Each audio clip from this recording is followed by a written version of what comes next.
I know you already have a YouTube channel for this podcast, right? Or at least you're planning for having one. Yeah, I've got a channel, but it's not... Creative Loitering Podcast.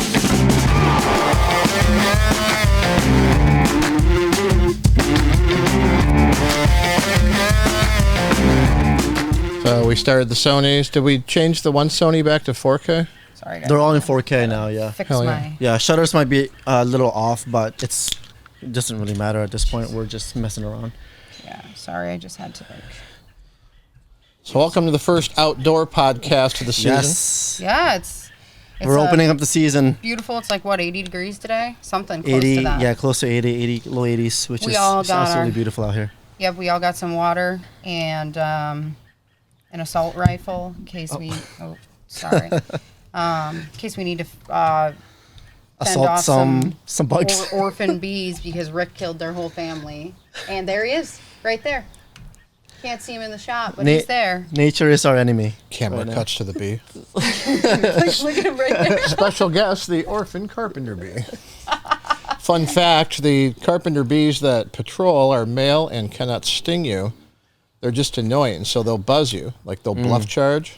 Oh, they'll just try to- they'll Right. threaten and then go away. That's Yeah. all they got. Oh, that's what he's doing right now. Yep. Oh, right see? behind you, Yeah, Rick. he's like really coming into frame right now. Yep. Yeah. All bark, no bite. That's- So unless that's a female, Which with our luck, it might be.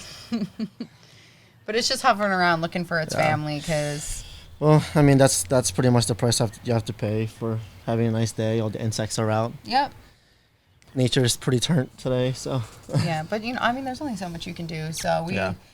we just try to enjoy it as we can and hope that one of them doesn't mess our day up. But You're like on guard with that assault rifle.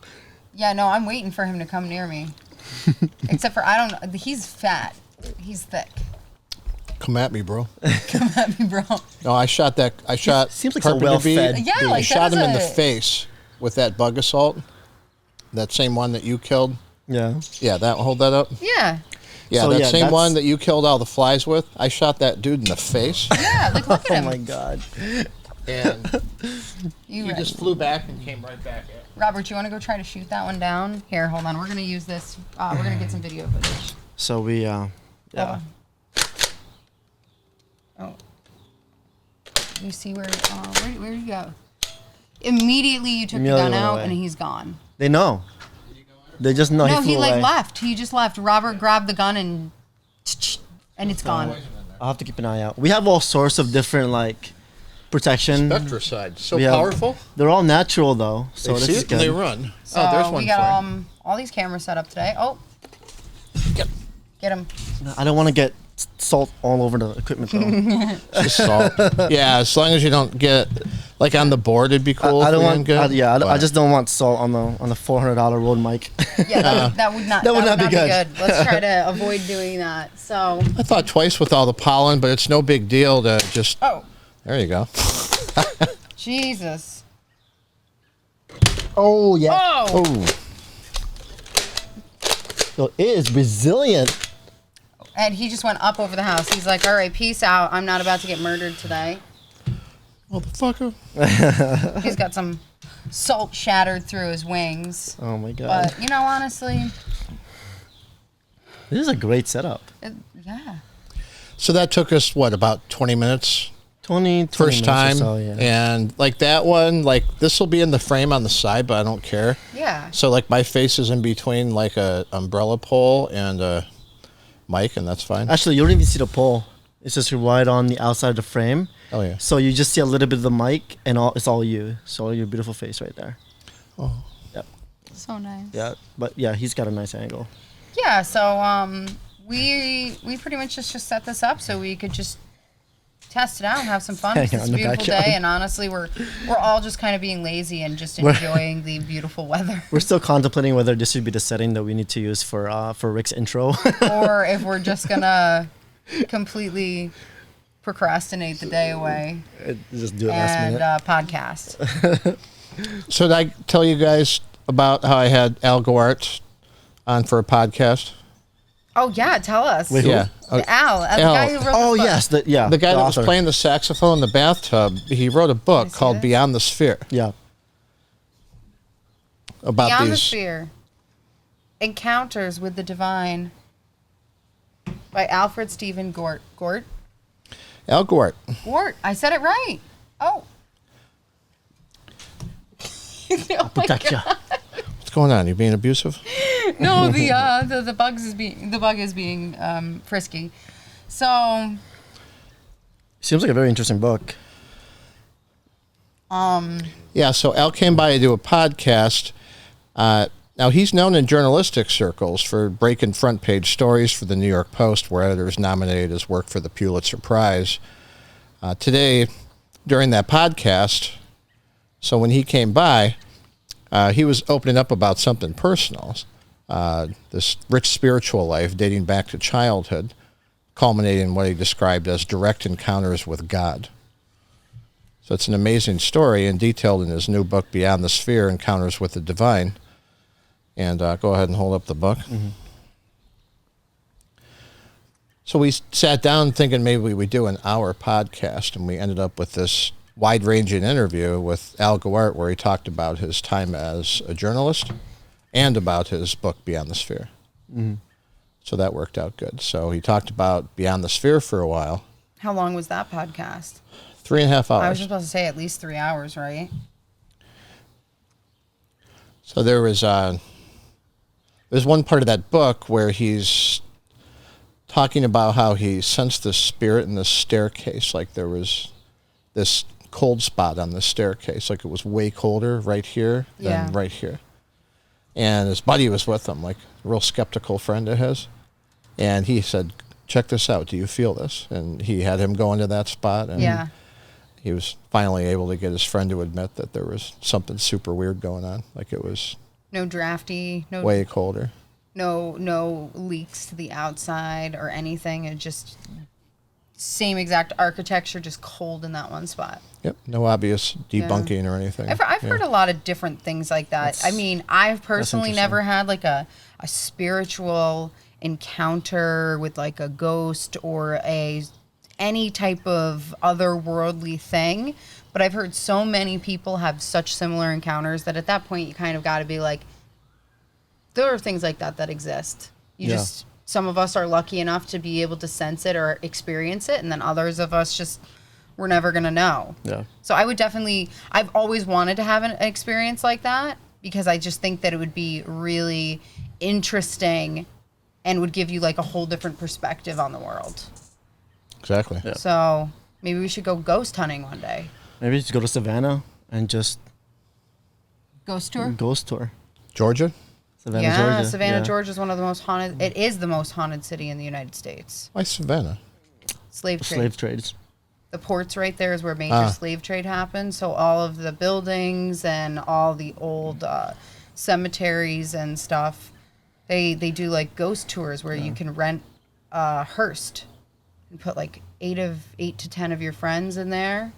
They bar hop and It's actually quite beautiful down there. You get drunk in a hearse and they tell you horror ghost stories as they bring you around historic Savannah, Georgia. Yeah. In a hearse or In a hearse. In a hearse. Like it You get literally. drunk in it's a William hearse. Randolph Hearst? Wait, am I a hearse? Hearse. Was I saying hearse?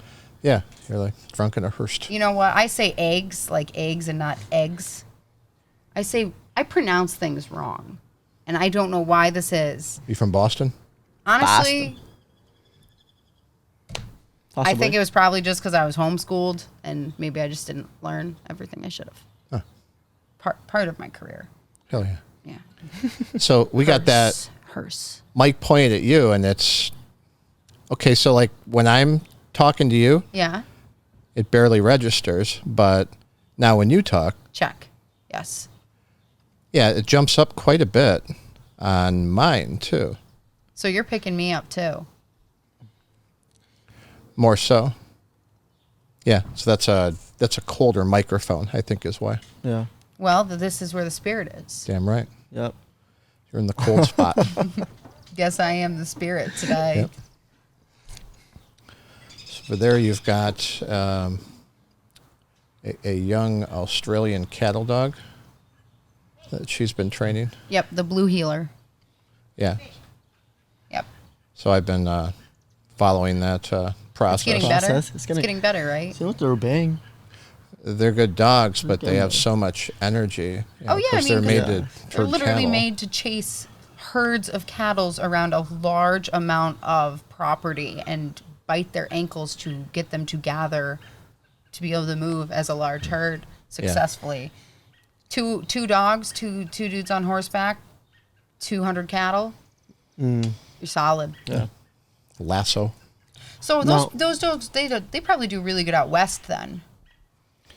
You would get a dog like that, for herding cattle where it's going to be running along the horses and the cattle, Yeah. helping you perform that task all day. So they're built that way. It's quite a workout. Yeah. So after they've been bred for countless generations, it seems like those things would really want to run and be moving all day. So let's say for 100 cattle and stuff, how many dogs do you need? Just 2? I have absolutely nothing Oh, about yeah, no, cattle. no, You just need 2 or 3 or to round them Well, up? I would say, I don't know the actual numbers, but I would say that at least every 50 cows, probably 1 dog, or maybe up to 100 cows, 1 dog. Wow. That's what I would Wow. estimate because they move very quickly. Yeah. And they're meant to, it's not like they're constantly herding one spot. They move around it. So it's like they might go bite the ankle of one cow and now that cow's going to move in and Right. the group of cows, they're going to just move in and then it goes around to the other side. Like I said, I'm not an expert. We have a bug. But yeah, I mean,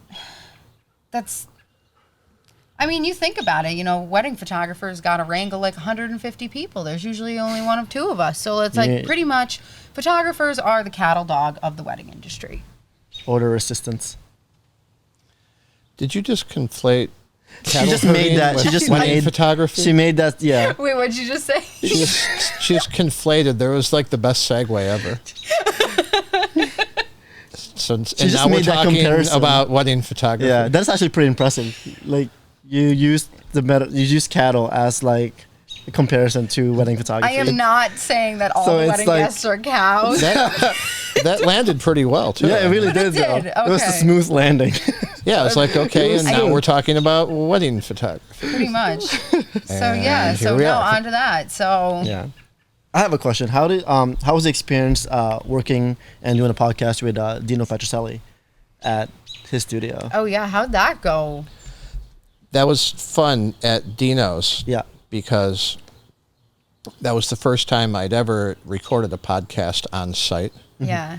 Yeah, because I was talking to Dino about that, and he's been doing it for 40 years, so he's got all these stories.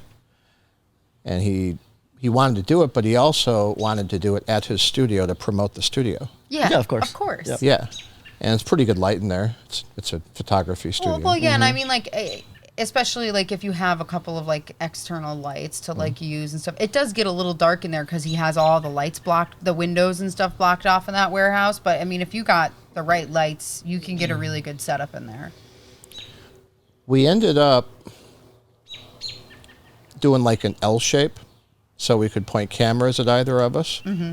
Because it was important to have Dino like in a top third with his 20-foot custom-made light box Yeah. in the background. Yeah.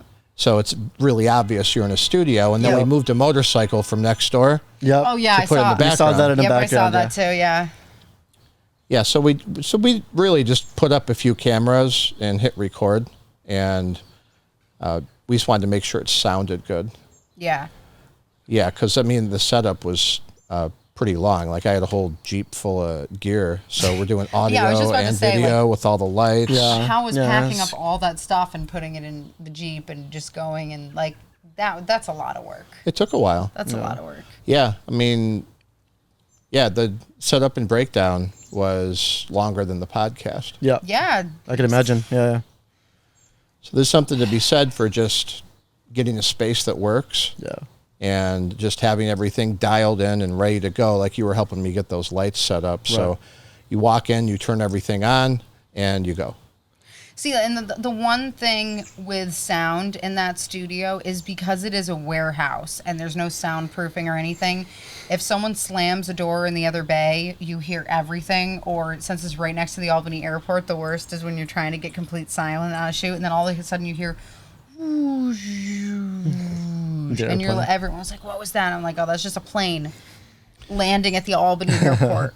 The best thing, a couple of years ago, we're at Dino's studio. We're shooting training videos for my marketing firm. Yeah. So we had a new offer promoting the Albany Times-Union in partnership with ShopRite.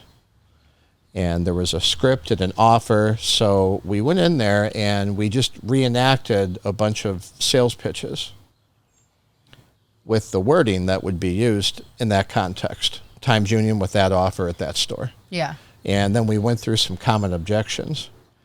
And we had Dino come in and guest star as the disagreeable customer. client. Oh my God, you still have this video footage? It's hilarious. Can we see this? I want to watch this at some point. Yeah, because part of what we do, so we'll set up at the store and we'll invite people to come over and talk to us as they're walking by. Yeah. And some people want to stop and some people don't, Yeah. and that's fine. So it was really helpful for Dino because there are people with his temperament at the stores. And it's Yeah. important for any representative to know what to expect and how to deal with it. Yeah. So we had him walk by and Steve is like, hey, don't forget your ticket. We're giving away a gift card. And Dino will back be like, go fuck yourself. Yeah, And no, keep walking. exactly. That's And we Dino. just look at him and he was like, no. And we just did all these That's fun good. takes. Yeah, help you prepare for those Yeah. kind of customers. And then I'm like, all right, well, do one where he talks you into coming over, but you're still Like, You're still being. You're still like, still I'm not not very really into agreeable. this. Like, no. Yeah, that's. So he did a bunch of those, and he's looking at him. He's in his camo. It's He's camo, looking yeah. at him, and he's just swearing at Steve, and he's like, I don't want that. Yeah. He's like, I don't read Oh the my paper. God. He's like, I read online. He's like, what do you want? He's like, yeah, but it is online. Yeah, and here's the offer. Check it out. You get a gift card. He's like, no. I want to see this footage. Yeah, we could put it up. Like, Yeah. We're gonna have to. It's We're rolling. gonna, We're gonna roll. drop a clip in this podcast right here because you guys have to know what we're talking about. pitch 1, take 11, action. Welcome to ShopRite. Don't forget your ticket. Sorry, my kids are waiting for me. What do you got here? Chance to win a $100 gift card. You have to be 21 to enter. Name and number is all we need. Nobody calls you unless you win. Yeah, I've heard that before. So have I, but we really don't. Just put your name and number down. Nah, I'm not interested. You get the Sunday Times Union?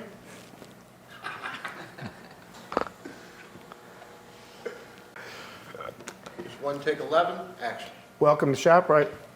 Don't forget your ticket. What is this they're selling? It's a chance to win a $100 gift card to ShopRite. Nobody calls you unless you win. Okay. Name and number is all we need. This is sponsored by the Times Union to get a Sunday paper.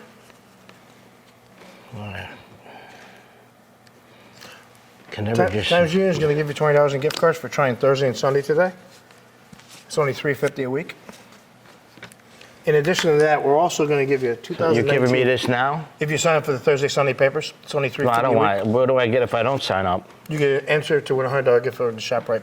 We're also going to give you this and the $20 today just for trying a coupon days, Thursday and Sunday. And it's only $3.50 a week.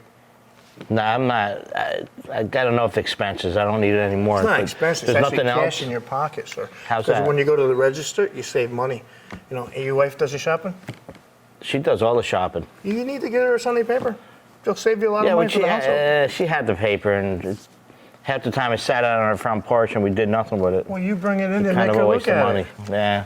And make her cut out the coupons. What is this one for? That's for a $100 giveaway. All right, I have to do that. I'm not putting you in. Fucker. Don't forget your ticket. What do you got? Chance to win a $100 gift card to ShopRite. What the hell, you know? Don't swear. Can't swear? I think it's okay. We'll do one more.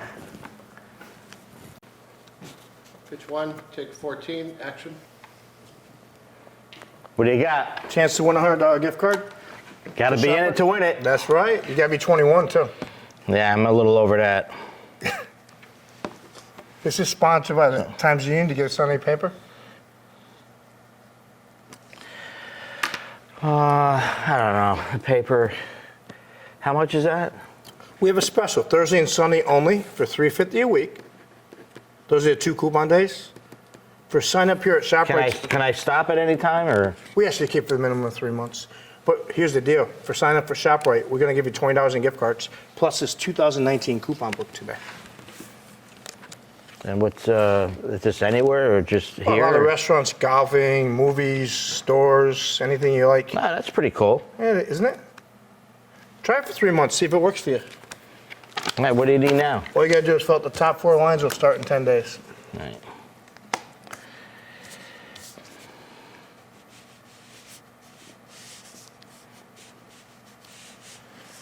You need like credit card information now? Yeah, or? we collect the first 4 weeks today with a debit or credit card. We charge the card $14 for Thursday and Sunday. Plus, you're getting the full digital access of the e-edition. You like to read online as well? I'm going to charge $14 today. There's your card back. Let me go over this with you. What we have here is Thursday and Sunday. Every 4 weeks, $14 will be charged. Any questions and concerns, there's our telephone number. Give it about 10 days to start. My name is Steve.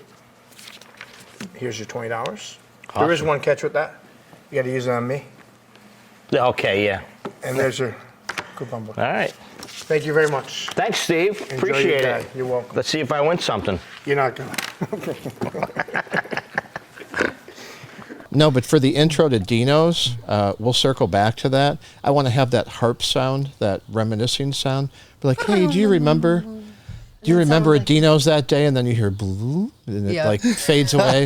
And then I want to have like it fade to from us to Dino starting the podcast. That would be fun. Like, I remember. Right. Just like B lyrics. Yeah, yeah, falling asleep and Falling waking asleep. up like, oh, wow. But I want that cheesy old harp sound that everybody Yeah. used I know exactly what to you're talking about. signify the flashback. See, that's the thing. What I love about Dino is that he's down to pretty much do whatever. And like we've done some videos with him with, the whole unemployment video. Yeah. That we just showed That was you. hilarious. Yeah. And I'm that's actually really in the cool. process of writing a new short script for a love story between Dino and his drone. Yeah. It's going to be a great short film. Yeah. It's like a So little stay romance. tuned for that. It's a rom-com. So were you Rom-com. going to do like a twist where he's saying sweet nothings to the drone before you know it's a drone he's That's talking exactly, to? That's exactly so what yeah, it that's is. going to be Yeah. the beginning scene is Yeah. pretty much Exactly going to what be it him is. being like, I really just love how you just really uplift me to new heights and give me so much perspective in life. And I just really appreciate you being here with me today, having this Corona Rita at El Charro or some random. It's his favorite spot. That's his favorite place to go. And then all of a sudden you just pan, and it's the drone and the gimbals moving all over. Like what? and then we were thinking about because we're going on vacation with him in Wildwood. Yeah, so we're all thinking going to Wildwood, doing so a we're shot on the beach with him and his drone. Yeah, you like know. the two of them just walking sunset along. Well, scene. it's flying, obviously, but like moving along the beach, romantic sunset. Point that mic right at you. There you There go. we go. Yeah. That's how the cool kids do it right there. Hello. Right in your face. So you could borrow from Sixth Sense. I got a copy. We could run that and get some inspiration from it. Do you remember the scene in Sixth Sense where Bruce Willis is late for dinner with his wife for their anniversary? Mm-hmm. It's been so long since I've seen that. There's a scene where he's late and he sits down across from his wife at this nice restaurant. Yeah. And he says, I'm sorry, I'm late for our anniversary. And he says all these things to her, and she ignores him. And the waiter comes by, puts the check down, she grabs it, and she says, happy anniversary, and she storms off. Yeah. And then later at Act 3, when they let you know that Bruce Willis Is was dead the dead, whole yeah. time, they cut to that, and you realize she was having dinner alone. Yeah. Yeah. And she never Yeah. knew he was there. She never. Yeah. Yeah. You could do that with the drone. Yeah, I mean, That we, was- we could definitely that Just was never such a cut to the big- drone. You could have that. You could drag that on for quite a while. yeah. Yeah. If you wanted. And then, We can. yeah, and we could be that, like, he was having this happy moment, but we come to find out that the drone actually crashed, like, last month, and it was sort of like he was delusional that the insurance company paid to fix it yet again. Here's a line. He could say, I know your batteries are low today, but I need you.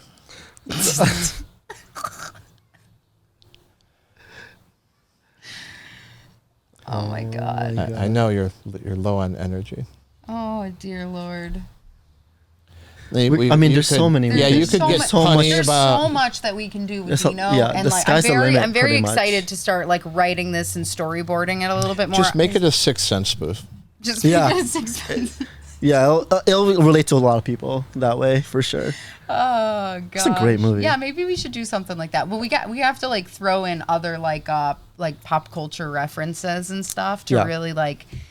So I gotta do a little bit of research, and this is not going to be something I'm just going to be like, oh, I'm just going to shoot this tomorrow. Like I'm going to plan, get all the shots, storyboard it, know exactly what we need, get those shots, and just boom, get it together. So I discussed it with him today, and he was very, very into it. So I'm very excited. You could have all the payoffs at the end. Like he could be talking off camera.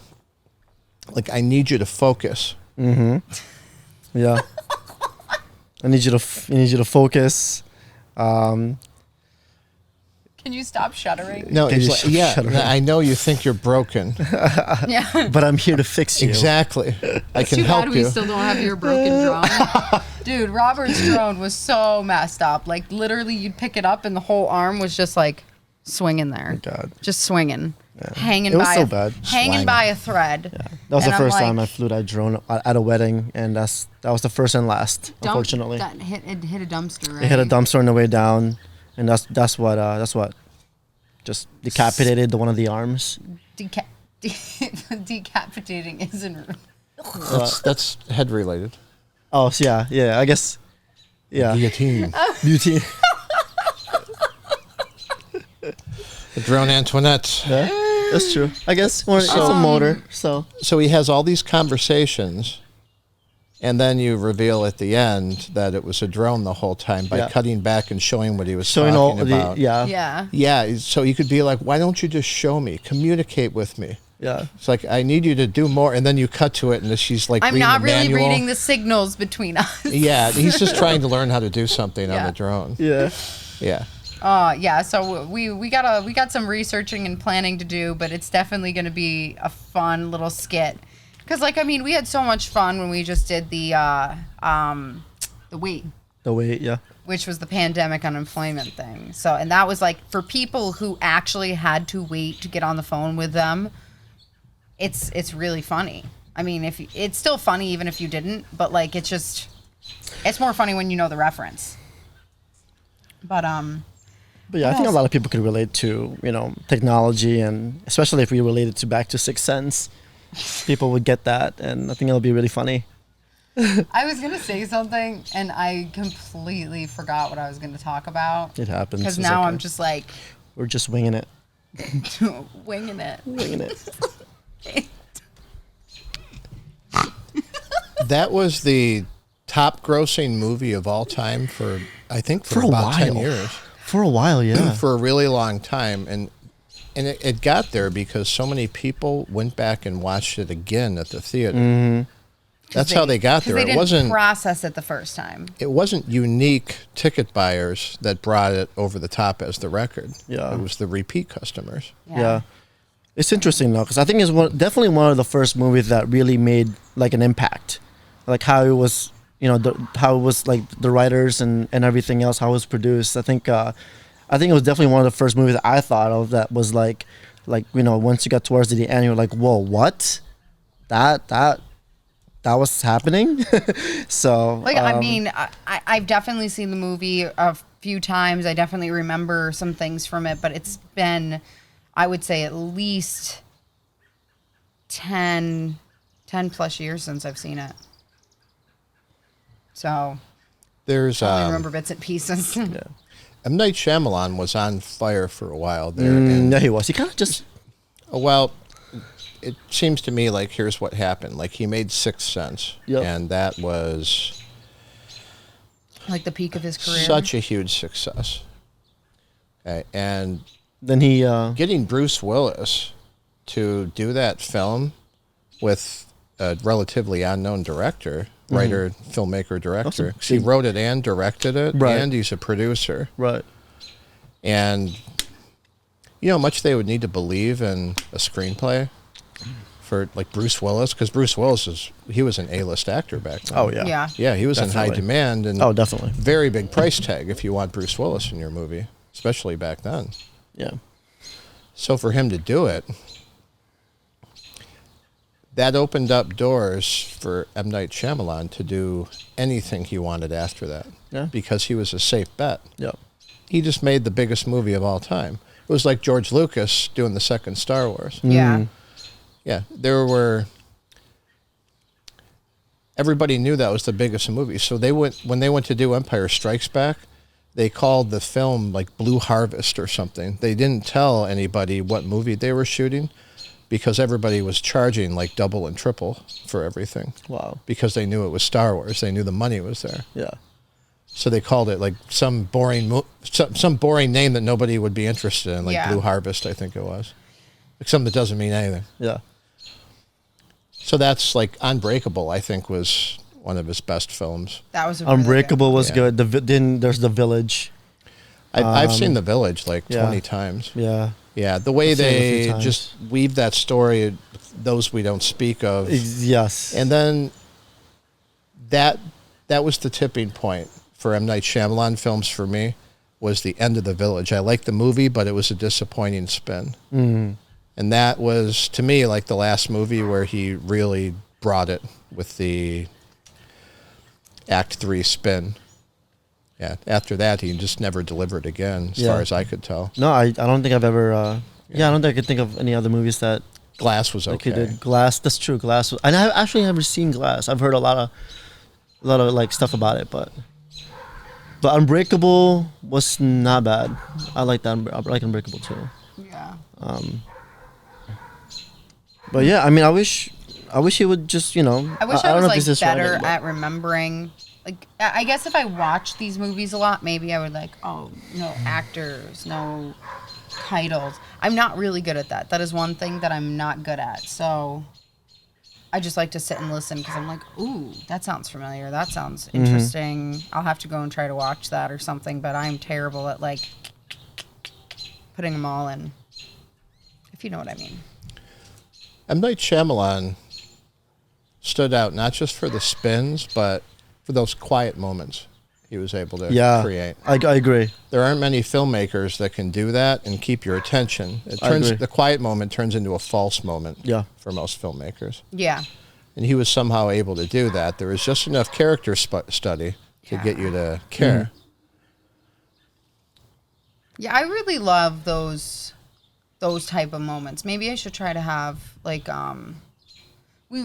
as we produce more and create more short films and different stuff, which is our kind of goal that we're going towards. I think I'd like to be able to like really study more into like things like that and trying to really capture the audience without having to do a lot.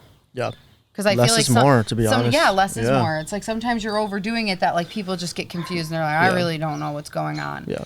And then I mean, it also just really comes down to if you have a good script, if you have a good story, that's what matters. Like fancy equipment or, all these crazy angles and stuff like that could only take you so far. But if you have a good story, then that's all you need. Exactly. Yeah. And with the editing too, it's like you don't have to do all crazy stuff with the editing. Just simple cuts, simple things like that. Like you just have to just let the characters, let the story, do all the heavy lifting, and then everything else should just, all the editing and post editing stuff like that. Everything else should just be just secondary. Where's the UPS guy when you need him? So we got I was like, shut the fuck. That was funny. That was hilarious. I thought it was the owner that said that. Yeah, I know. So yesterday when we were sitting, was it yesterday or the day before yesterday? Yes, day before, yeah. Yeah, it was the day before yesterday. We were all here hanging out, eating a steak. And all of a sudden we just hear the dogs just start barking. And we just hear this man go, shut the fuck up. And we thought it was an owner or a neighbor. And then all of a sudden we heard the same exact voice say, and we saw him put a package over on the fence over there. And he's like, UPS is here, and we just started cracking up laughing. I'm like, no, the UPS driver. That's the same guy. Just told the dog to shut up. That's hilarious. Oh my god. God bless the postal men. Oh, True.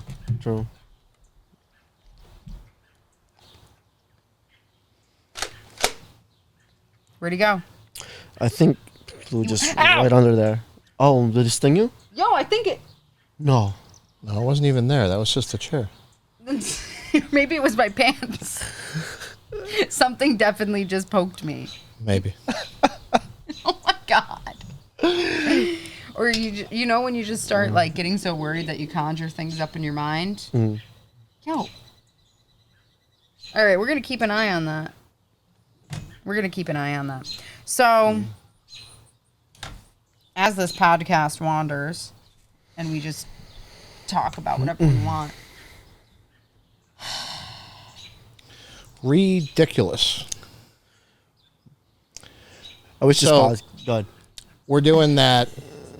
We're at Dino's. This was in like 2019, and we're doing that training video, right? Yeah. So Dino's playing the disagreeable customer. Wait, 2019. This just happened pretty recently then.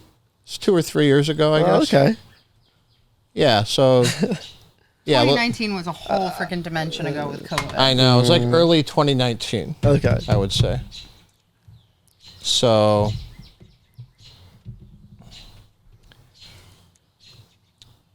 we're towards the end, and we're just doing some takes of the sales presentation. So you show people the offer, and then they agree to buy, and they fill out the form, and then you go over some details, and then you swipe their credit card, and then they get a receipt, and they get gift cards, and they sign for the gift cards. And you've seen it done. Yeah. There's a few things to know, and there's a lot of stuff that if you do it the way we show you in the videos, everything goes smoother. So we were capturing like every possibility of what Like people will scenarios, say. yeah. So there's all these objections and rebuttals. So we have this whole list of stuff to kind of act out and then cut together later. We're doing that, and Saka's over there. Like he came over. So Saka walks in the studio, right? And he didn't know we were recording, and he goes over to the table by the fridge there. Yeah. And he drags a chair from the table all the way back to Dino's desk. Yeah. Oh my So- god. The chair like created like a He did a screech. sling blade. So Saka went full sling blade with this chair. Oh my So god. and it's a long distance, and it was a Yeah, slow. like that's not a. It was a slow drag. Yeah, Billy Bob Thornton, slow drag, That's funny. and just everybody stops and just looks at him, Like, and what the heck are you? What are you doing right now? and then he keeps dragging it. We're like God, they're like, shut the fuck up. Like we're recording. He's like, oh, I didn't know you were recording. What do you think we're doing? Twiddling our thumbs over here? But at a distance, I guess you didn't know if it was a rehearsal or Oh, okay. or if it was a photo shoot, and because people were talking the way they Right, were, then right. I don't know what you thought. Well, he's probably not. I don't know, because like I don't with know, photo he and just video is slightly different. Because his photo, Shows you up take a not shot. expecting anything. But I mean, like, still, you should always try to be like, if you walk in and there's people doing something, you should always be like, hey, what's up? But honestly, the chair drag is even funnier. Yeah, and you're doing video, so the that's camera's great. always rolling. You know, for the most part, and you know, it's not like a photo where you take a shot and then, all right, you could drag your chair over now. I know, but that's funny. I'm just like picturing it. Like everybody's like, what the That's heck? so funny. So yeah, we could do like a blooper reel of that shoot one day. There's that, and Dino was hilarious. And Yeah. you know, we had some. That was kind of fun. So we'd been recording there for years, and then so we talked about doing this podcast. You know, because he's got that big light box that he, Yep. you know, so pull a Ferrari in there and photograph under a light box one day, and then there's filmmakers doing a music video in there the next Yep. day, and then there's Or- headshots. Or he's photographing nuts, like actual dried nuts and berries. That's always interesting because then you have to like dump them out of the packages onto the white paper, and yeah, that's actually an interesting story to show you how ridiculous Dino is. One time I had to call, what's the name of the Blue Diamond? Blue Diamond. You know Blue Diamond? Yeah. The almond company? I had to call them because Dino counts his nuts in the containers. And they give you an average amount of nuts that are supposed to be in the containers, like 23, 25 nuts. There wasn't that many nuts. There was only like 19 in the pack that he got. He was upset.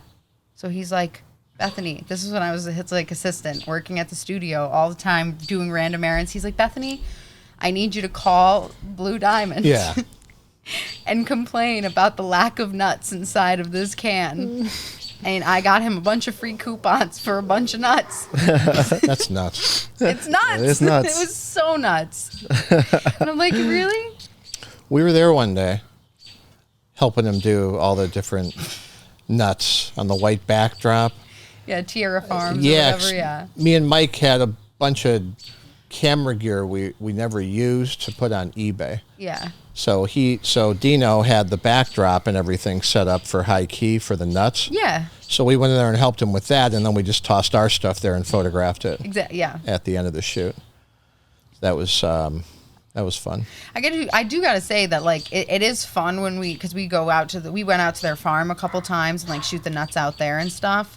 And it's nice because they give you a bunch of packages that you have to shoot, and but they want a product shot without it in the package, so we'd have to open it up and dump it out.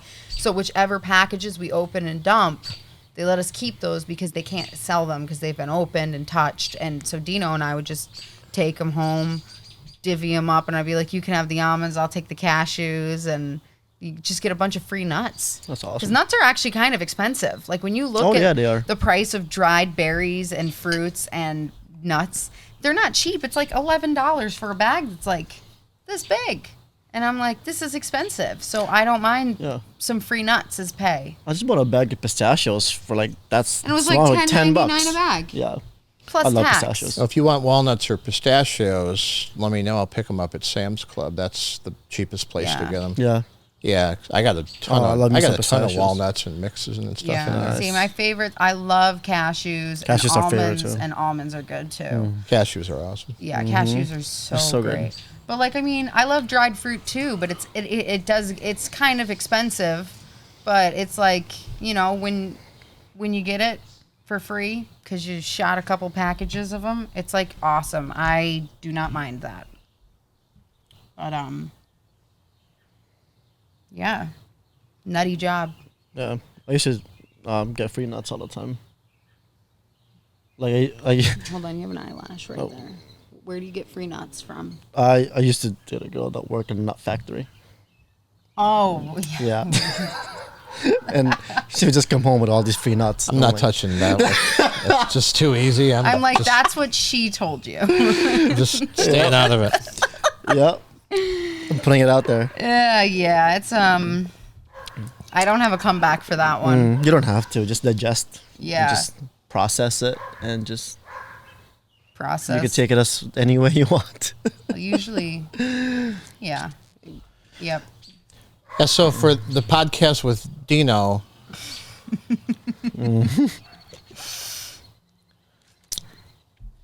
so we did this podcast with Dino a few months ago, and we just put up some cameras just for the hell of it, Yeah.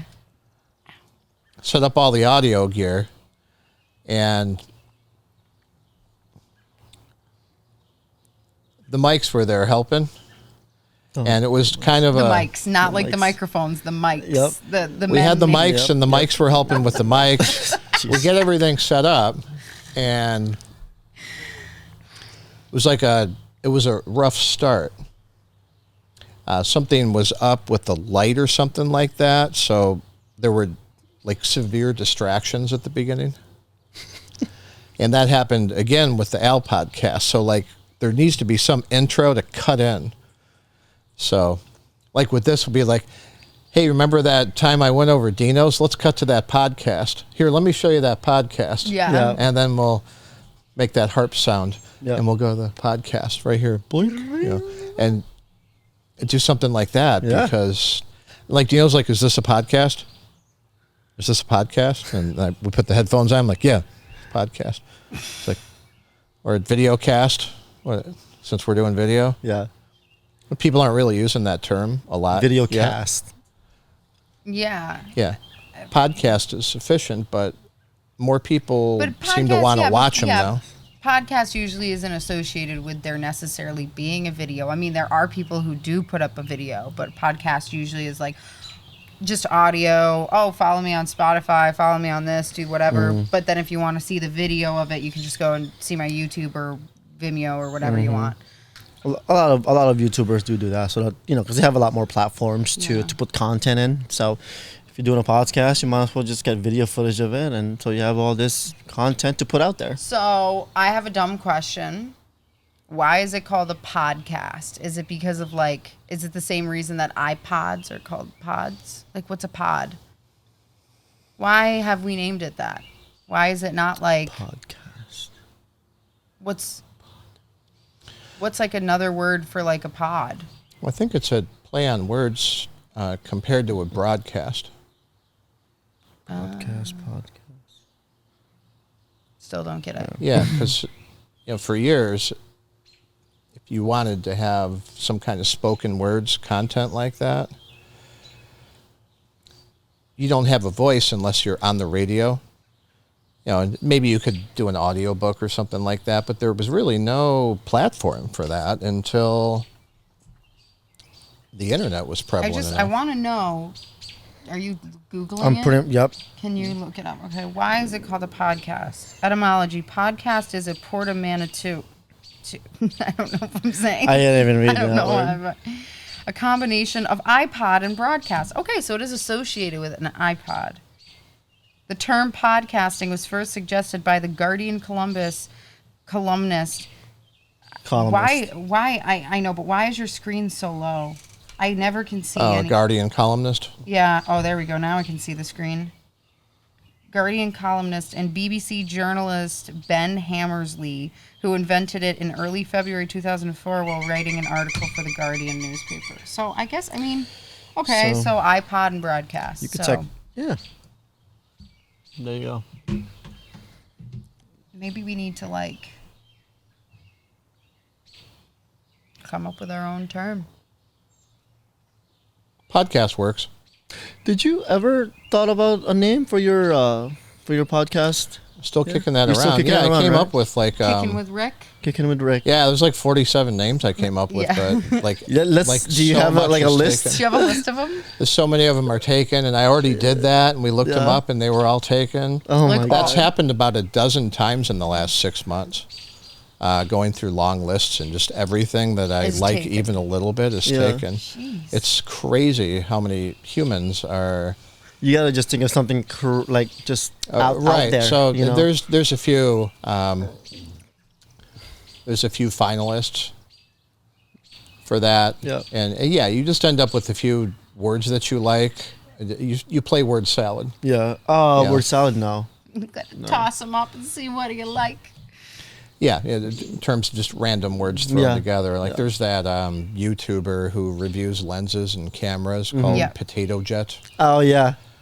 as an example. I follow him actually. I'm subscribed to his channel. So what are your 3 favorite words? Oh, I got notes inside. I'll get It's back a to you. whole notebook That's of gonna words. be a whole different podcast. Yeah, I don't even want to go there right now. No, honestly, that might be really exhausting. No, it's I don't get a lot of joy from that task because it was stresses him out. fine. No, the first couple of times I'm like, okay, lot of stuff's taken. It's Yeah. fine. Yeah.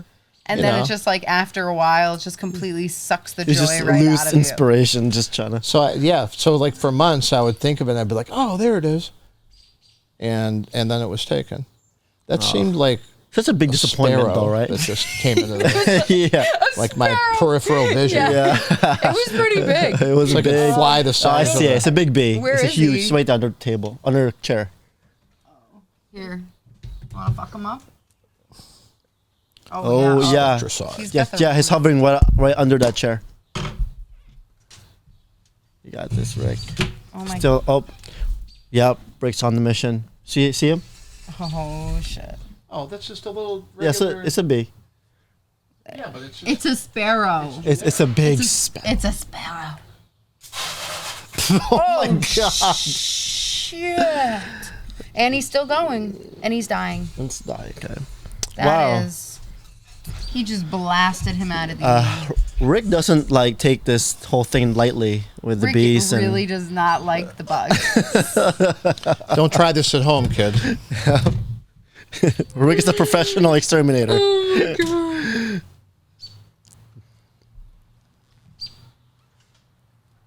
Pod extermination. Now there's a name. Not a good name, but there you go. We could call it the birds and the bees. Because that's our environment. But guess what? It might be already taken. Yeah, so you'll end up It's okay. misspelling Just spell it. it everything with a U. Misspelling it, yeah. Yeah, you'll spell like the band, like BYRD. BYRD, yeah. Yeah. Yeah, and Bird just with bee. the U. Birds and the bees. Yeah, And B apostrophe S. some Yeah. shit. Yeah, yeah. You'll end Yeah. up with With the something. hyphen. Yeah. You'll have to maybe throw some underscores in there. That's what we're reduced to now. ////. Yeah, apparently. That's what I had to do on my Instagram with my name. Like I kept trying to use my name and it wouldn't let me. So I just put underscore my name underscore. And then I was like, now I That's can the have way my to do it. name be my Instagram name. Like how many other Bethany Autumns are there in the world? There's got to guess be, there's a there's- company out there that just like thinks of all these words and then just takes them. So that, Yep. think about it, you have to buy it off Yep. of them. You got to know? buy it. Yep. It's like taking your name, like, who took my name? how is Except my for- name not available? Yeah, but then there's also the frustration of buying a name you want. So like I bought the name for our website. I got coffeeandsunsetsphotofilm.com. I bought it on GoDaddy for $50. Lost all trace of it. Don't know where it went, right?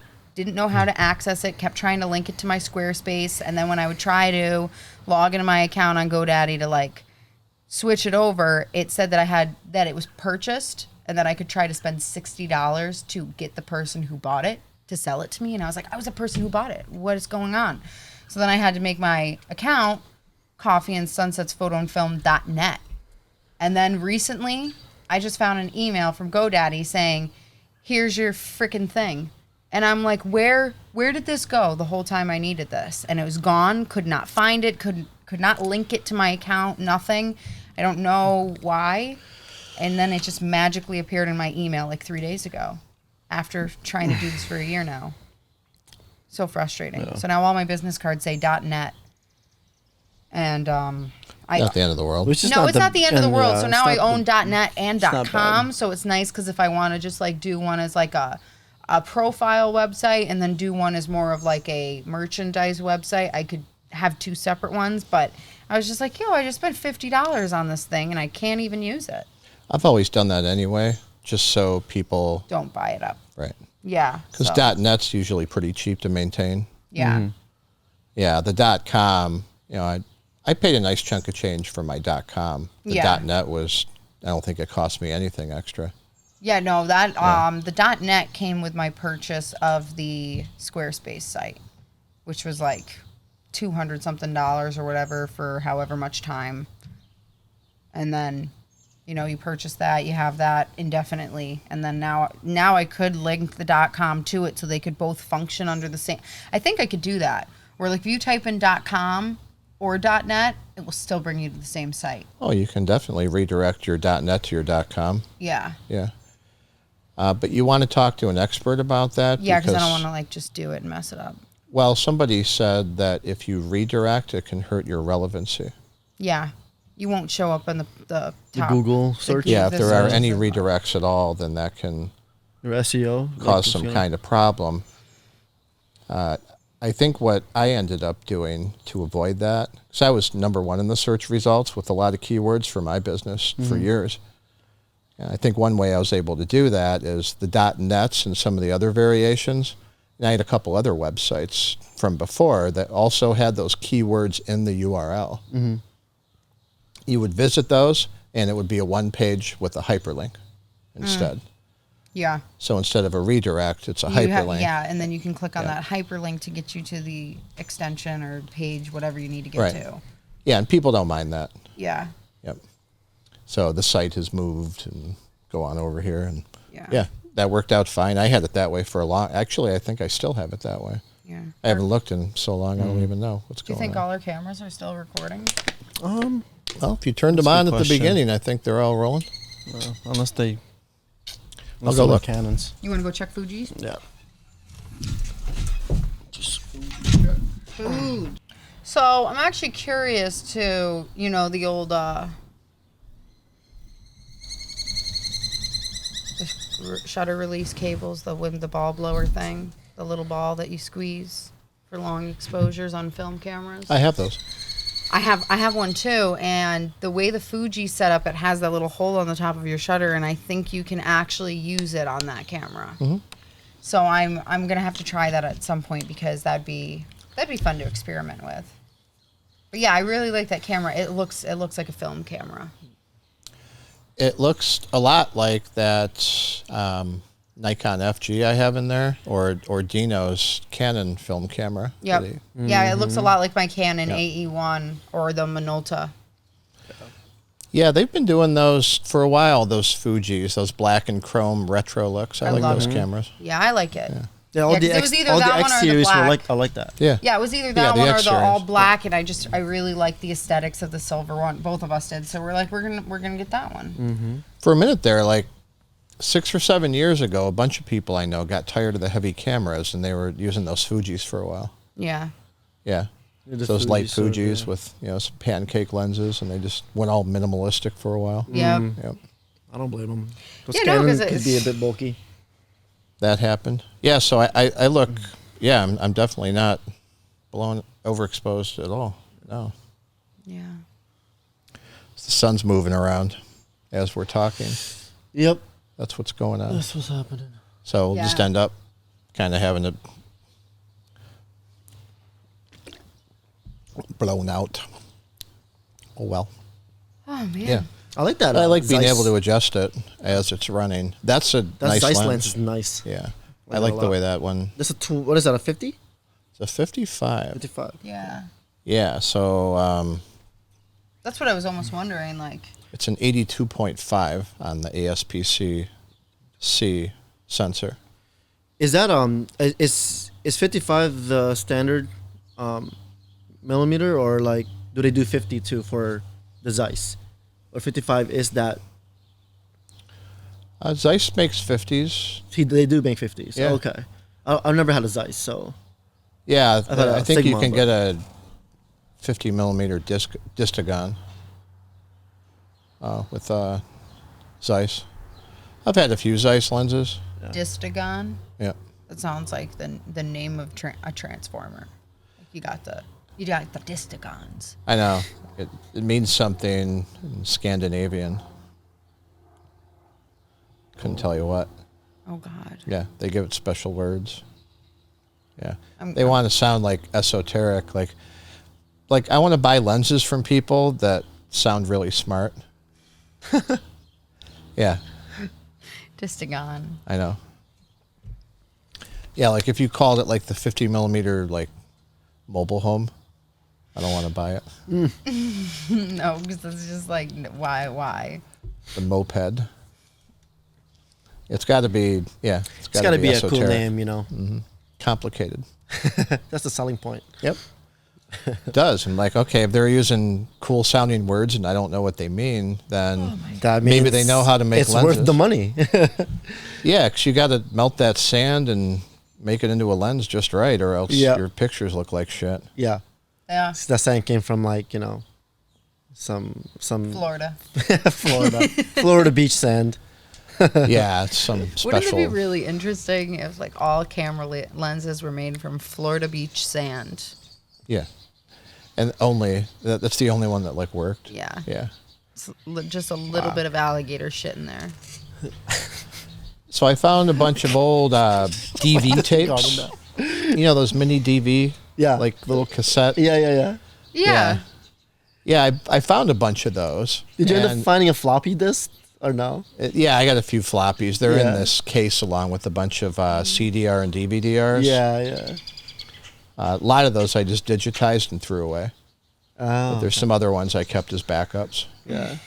But What do you record on the little DV Yo, these birds are cassettes? turned up well, right now. I had a couple video cameras like 15 years ago or even longer ago. There's some from 2002, 2003. Wow. Then I found one from 2005. So that time where people were still using those mini DVs. Yeah, no, I used to have one of those cameras, those little camcorders. Yeah. With the flip screen and everything. And yeah, it did use one of those little cassettes. Yeah. Everybody used to have one. Everybody, yep. That's Actually, when I started my do video remember, career. I remember because my dad had one, and I just remember like being like, "What? This is like high technology at the time. Yeah. Before we had access to any other kinds of cameras. It was such a crazy, So- like, I remember the first time using it, and I thought the concept was just so cool that, like, you could record something Yeah. and play it back. That concept there was just really interesting to me as a kid. So I was really excited when I think I was 14 when I first bought my first little mini camera and my little camcorder, and I remember that I actually used that to film my cousin's wedding. Just not like, just to mess around with and everything. And I went around like asking people in interviews like, oh, hey, could you just stand in front of the camera and just congratulations to the bride and the groom or whatever. But I did that, and then I never really edited it or never really like did anything with the footage. I didn't have a computer. I didn't have like I remember in fifth grade, I I got didn't know how to this transfer that. tiny little blue Vivitar camera, Vivitar. Oh yeah, I remember and those. it didn't even have a screen. It just had this little tiny box that showed you numbers. That was like 7, so you knew you had like room for 7 pictures, or like it just gave you like numbers or time, because you could shoot video and photo with it. The videos had no sound. They were awful quality. You were better off taking a picture out in bright daylight. And I remember bringing it to like the school cafeteria one day, and all the kids thought I was super cool because I had a camera. And it was like awful. And I remember going home and plugging it in. And it was kind of like film. You don't know what you're going to get. And then you plug it in and you're like, great. All 20 photos that I took on this camera, most of them are just out of focus, blurry, very dark, and not worth using at all. But it was fun. I didn't care. I just loved the act of having the camera in my hand and taking pictures. That was back in 5th grade. Yeah, So I thought it was really cool to do that. Yeah, I had a experience. couple old 35 millimeters when I was a kid. I used Yeah. to mess around with. I shot my aunt and uncle's wedding Yeah, how old when I were was you? about that same age. yeah. As you said, and then like I did a smack my bitch up at the end. Like I turned to the mirror, and like, hey, I'm the one who shot all this. Oh yeah. I've definitely, God, that was so I've definitely taken a lot of interesting. like photos in the mirror with my camera equipment like that, to be like, yo, I'm the one doing all this. Make sure It's the OG Is it- selfie. Yeah. It is the OG Yeah. selfie. It really it's is. like, you don't have, no one else is taking your picture throughout the day. No, So and it's nobody just like, cares that's about the person only- behind the camera. No, and that's You know. totally fine. You should not be the person that's Yeah, in front of the 'cause- camera, but it's like, it's nice to take that little photo just to be like, hey, this is what I looked like on that day when I took up pictures of the I of all these exist. people. I existed. It's not just a floating camera. Yeah, that's why like Dino and I at weddings, we would always try to like get a couple of pictures of each other doing some stuff. Like he'd get pictures of me photographing the details, and I'd get pictures of him, shooting the bride and all that stuff. So it's just like, just nice to have that memory and be like, oh wow, this was us in the moment when this was happening and stuff. So when you're by yourself, the best you can do is a mirror selfie. It's also good, like just as a reminder of how you look while you're working. Yeah, you're like, I look really like those stressed shots. out. I got shots of you like shooting weddings, like you're like in action. Like Yeah, you're, yeah. Like you're like just climbing on something to get the perfect shot. Like, Yeah. just maximum effort. Yeah. Pretty Like you much. can tell like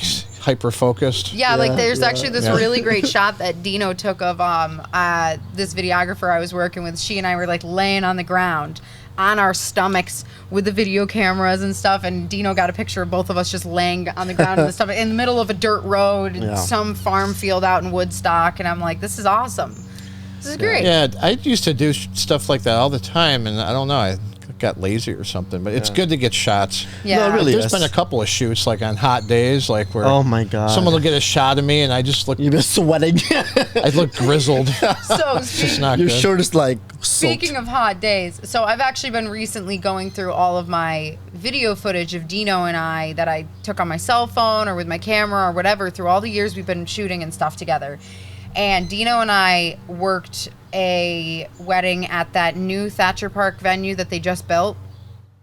I don't know if you've ever been there. Up at Thatcher Park, they built a brand new wedding venue, and it was the year they opened. I think we did a wedding there. Absolutely awful. They did not install AC throughout that entire building, and they only opened during the summer for weddings. Why would you build a wedding venue to only be used for summers and not put an AC unit in it?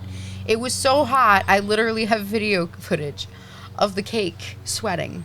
The cake was sweating. The cake was sweating, like literally this yellowish fluid, like the oils that were coming out of the cake frosting started seeping out and dripping down the cake, and then the cake fell. Oh. And I have video footage so Dino's a diabetic, and he needs to have a certain amount of sugars in his system, and he was just sweating so much and like losing so much energy and losing his sugars and everything. We had to go into the car and eat a snack. I had to go find the catering company and ask them. I was like, "Do you guys have anything? A soda, a cookie, something?" And Dino, and I have all this video footage of Dino and I dying on this wedding day, like soaking wet, no AC. The bride and groom were miserable. Everyone was miserable. It was cooler outside than it was inside.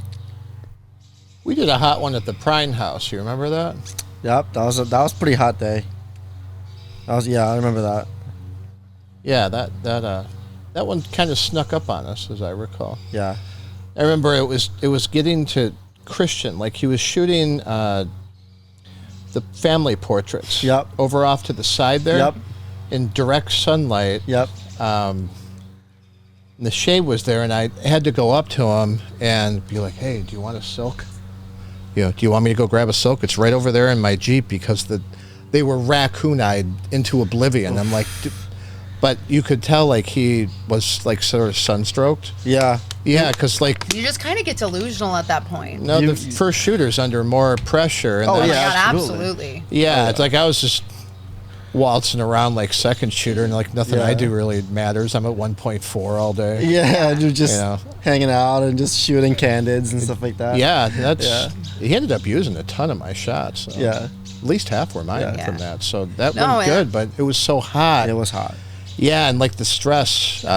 That's the thing is like when It's you're so a first crazy. shooter, I feel like sometimes you don't leave with as many good candidates as your second shooter does sometimes because they're not under the stress. Yeah. And you can sort of just wander around and shoot whatever you want and just capture moments as they're happening. As where the first shooter, they're tied down. They're focused on getting The formalities. very specific shots. Yeah. And that is so stressful. Yeah, not a lot of people really. It's like I said earlier, it's like, we're that blue heeler herding in those cows. I'm not calling wedding guests Well, cows. And we could cut back to the Dino intro, and I could say something like, "Dino Petrocelli always gets the negative," like the old newspaper editors used to say. He always gets the shot. And so here's a podcast with Dino Petrocelli. And then we'll put like the... Oh, while yeah, that yeah, music yeah, is playing, I got you should that. just get like a dog biting cow's ankles very like faded, and then it will transition. That's Yeah. a joke. We There should you cut go. to that. Yeah. Everyone will be super confused. Yeah, they'll be like, I'm not comfortable. So you're gonna have an intro for pretty much everybody, a different intro for every podcast, really. Yeah. If you're gonna do it that way. Well, that's the thing, man. Like those two, the Yeah. beginnings got screwed up. So like I really do need intros because if I just left them the way they are, it's Yeah. sort of awkward at the beginning. Yeah. Like Dino's is sort of okay because I did like a little I'm like, all right, let's start over. I'm like, hey Dino, thanks for having me, but that was a rough day. Like I didn't feel well that day, and so I went anyway. I don't like canceling anything, so like if I'm alive, I'm doing it. So I just went anyway, but that was sort of a rough one. It worked out good because Dino was feeling good and he was just nailing it with some of his stories. Yeah. Oh yeah, and I mean. Yeah. So Dino has some great stories. Dino has a lot of great stories. He can just you can just go for a while. So so is where would it show me on that camera that it's recording? There's a red mark right there. You see it? Yeah, I see it from my angle. You don't see is it? The thing on top the bottom? left. Bottom left. I'm sorry, bottom left. Right there. Yep, right there. That's right the there. red. That's the red thing. Yeah. Okay. Yep. And I think it's the same thing for this guy. Yeah, because see, for ours it blinks. It's also showing us that the battery's going to die on ours, but we'll let it go until it dies because I think it still saves the recording if it dies. Yeah. Whee! I really want sushi. Sushi. Our first podcast. Our first podcast,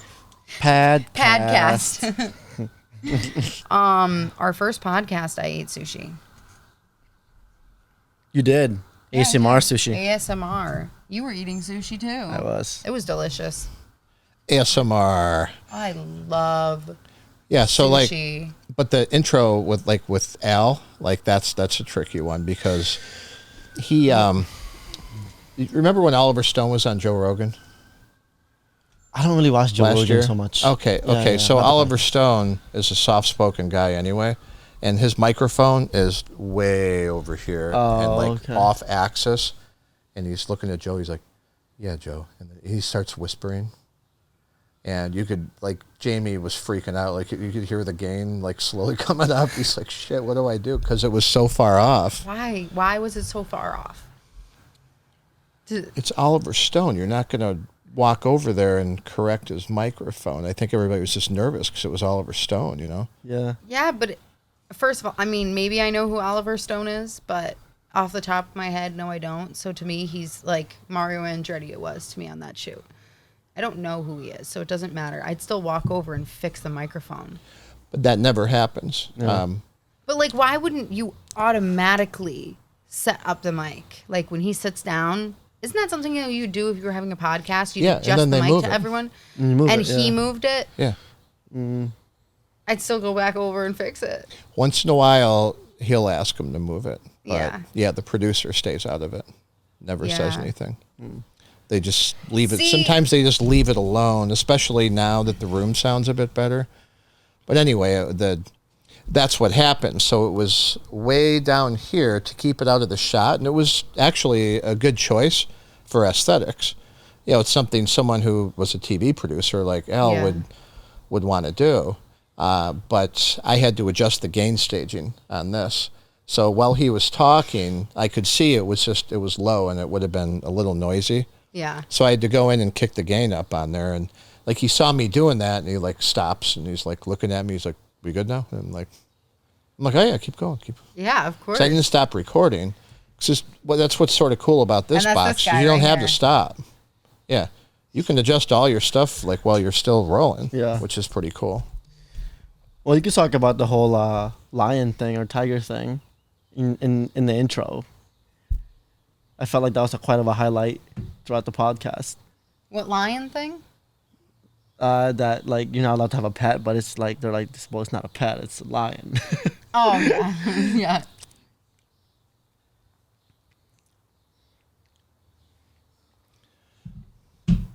I apologize. That was a time-sensitive communication. Hey, we're in no rush right now, and it's okay because I'm just hanging out. I've definitely been zoning out slightly, thinking of sushi. There's our little hunter cat back there. Oh, hey, hi, cutie. You want to join this podcast? I'll get you some tuna. Come order it on Grubhub. I like that cat. Yeah, he seems pretty chill. No, I like cats. Well, he does that little cat stalker thing. Like at night, he'll be in the middle of the yard. Yeah. Lives over there somewhere. And you'll see his eyes like flicker Yeah. green or something. He has a home because I saw him last season. Oh, okay. Yeah. Oh, okay. Yeah. That's good. But they come in here because there's like Just spots in that fence. So they Get do all the like the critters. little, because the whole area is infested with rabbits right now. Yeah. apparently we Yeah. saw a couple. Yeah. And they're dumb, slow rabbits. So it's great time to be a cat in Rick's neighborhood. Yeah. Yeah. Keep the bunnies off your lawn and I was out walking last night and there was a bunch of them that were, it's like they don't even move until you get pretty close. yeah. It's like they're I mean, I got challenging pretty you close to almost. the one out in the yard the Yeah. other day. Like, I mean, I was like from here to that camera, which is pretty darn close to be to a wild rabbit that's clearly terrified of you. Then their eyes get really big and they just hop off. Damn right. Yeah. They're challenging you. You know. I'm sure they're challenging me. Yeah, but the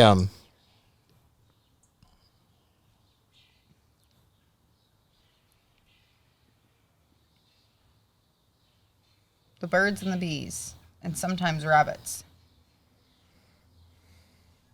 But birds make the best peeps, and I don't like the shape of the rabbits. Right? It's better to eat the chick peeps. Like their texture is better.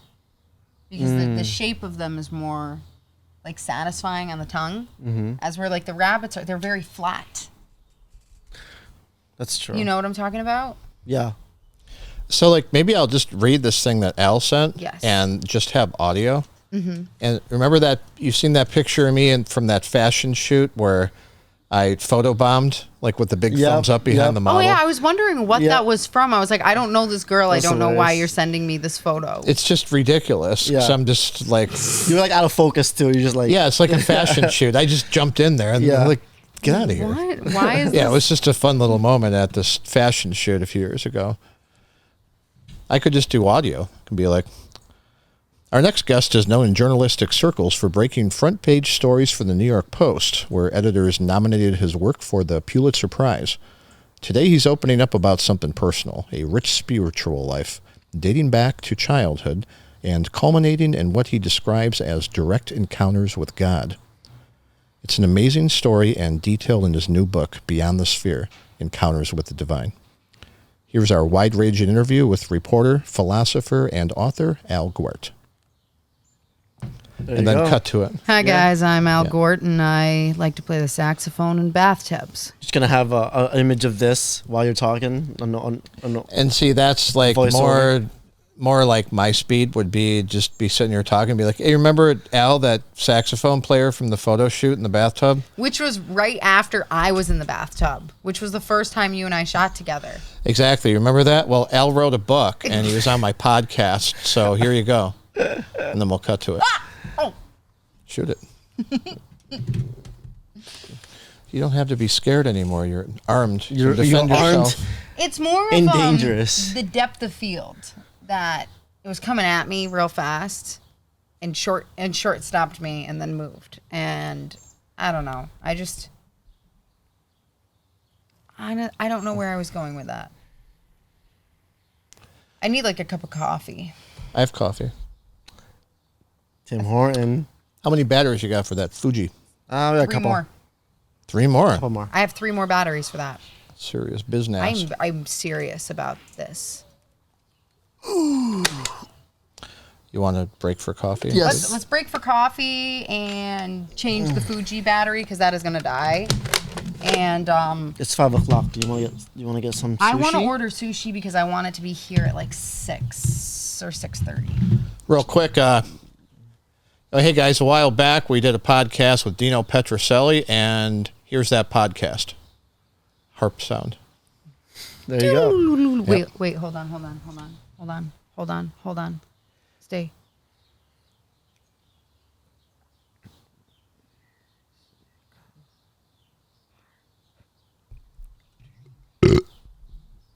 Oh, that's gonna go on my TikTok.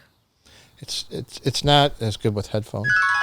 There you go. There it is.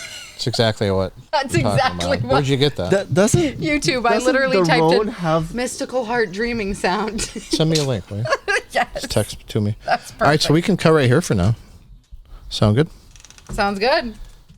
Isn't there built-in sound effects on one of these guys? Yeah, Yeah. but nobody's wearing headphones. No one's running off without. Here we go. And this one is in. This one's good. It's recording. So what's the story? What do we got here? We have all sorts of sushi.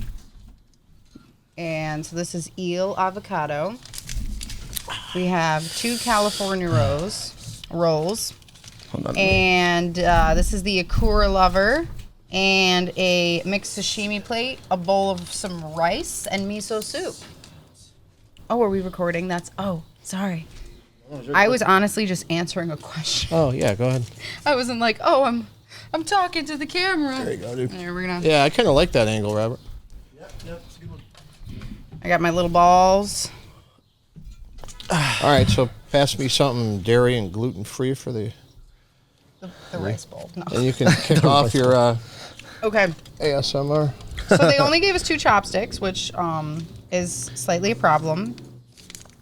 Do you have chopsticks, Rick? Or Yeah. You do? Yeah. yeah. Okay. Do you want to go grab a set of chopsticks Yeah. or a fork or something so Rick Yeah, can? I'll take care of it. Robert's already up. Fine. He's the. Get the chopsticker guy or yeah, He's they're our probably chopsticker guy. with the other utensils. There we go. There's the water. And there's also some rice, so we'll open up our rice. Oh. We got some rice here. I am excited. Oh, sure. Fine. He's like, I'll be just as happy. Yeah, And almost. then he's like, grab a fork, and then you come back out with chopsticks. You just sit here and struggle with rice with the fork. So, actually, our top-down angle, we have a very beautiful cinematic view. Here, let's do a little pan across. Oh, there we go. Oh my Got god. some hell yeah. movement. Oh So my I'm just God. gonna- Rick is aggressively trying There we to go. grab some California rolls here, Rick. So there's some California. Little my under God, the this mic looks so good. sushi grab going on There there. we go. And so we One all more have grab on the our. eel. Yep, I know you want to get to those. Should we just switch the eel with the? ASMR. You're like, no, We're not wearing headphones this time, so No. the ASMR is less. We can't enjoy the sounds while it's happening, except for inside our own heads. I'm tired of wearing headphones, man. That's good. Here, I'll move those since I know you want those ones. All right. Oh, this is so good. And this is the. I'm gonna use the sanitary end of this to shovel a little bit of Oh rice. my God. Just honestly, just don't even worry about the sanitariness of it because I really don't care. All right. And this, people, is the Akura Lover roll. All the cameras from every angle. Yeah. And this is going right into my mouth. Yeah, this reminds us of the very first podcast we ever did with Rick. Oh my God, that is so. So we should post that. Like when I start posting stuff, I'm gonna put that out. There's just that one shot, and remember that we just put up a camera for the hell of it. Yep, I remember. We weren't really No, thinking. because we weren't going to originally record video. No, it's like there was a camera sitting there anyway, so Yeah. I turned it on. Yeah. And it was wide open, so most of us were out of focus. I think that's how that went. But who cares? Like you can see what's going on. It's probably better than nothing. Yeah. So that was the one where you had that burp and all That that. was a good belch. By the way, I need viral that burp. quick. I need that little cut, so I can post that on my TikTok, Oh yeah, your burp channel. my burping channel.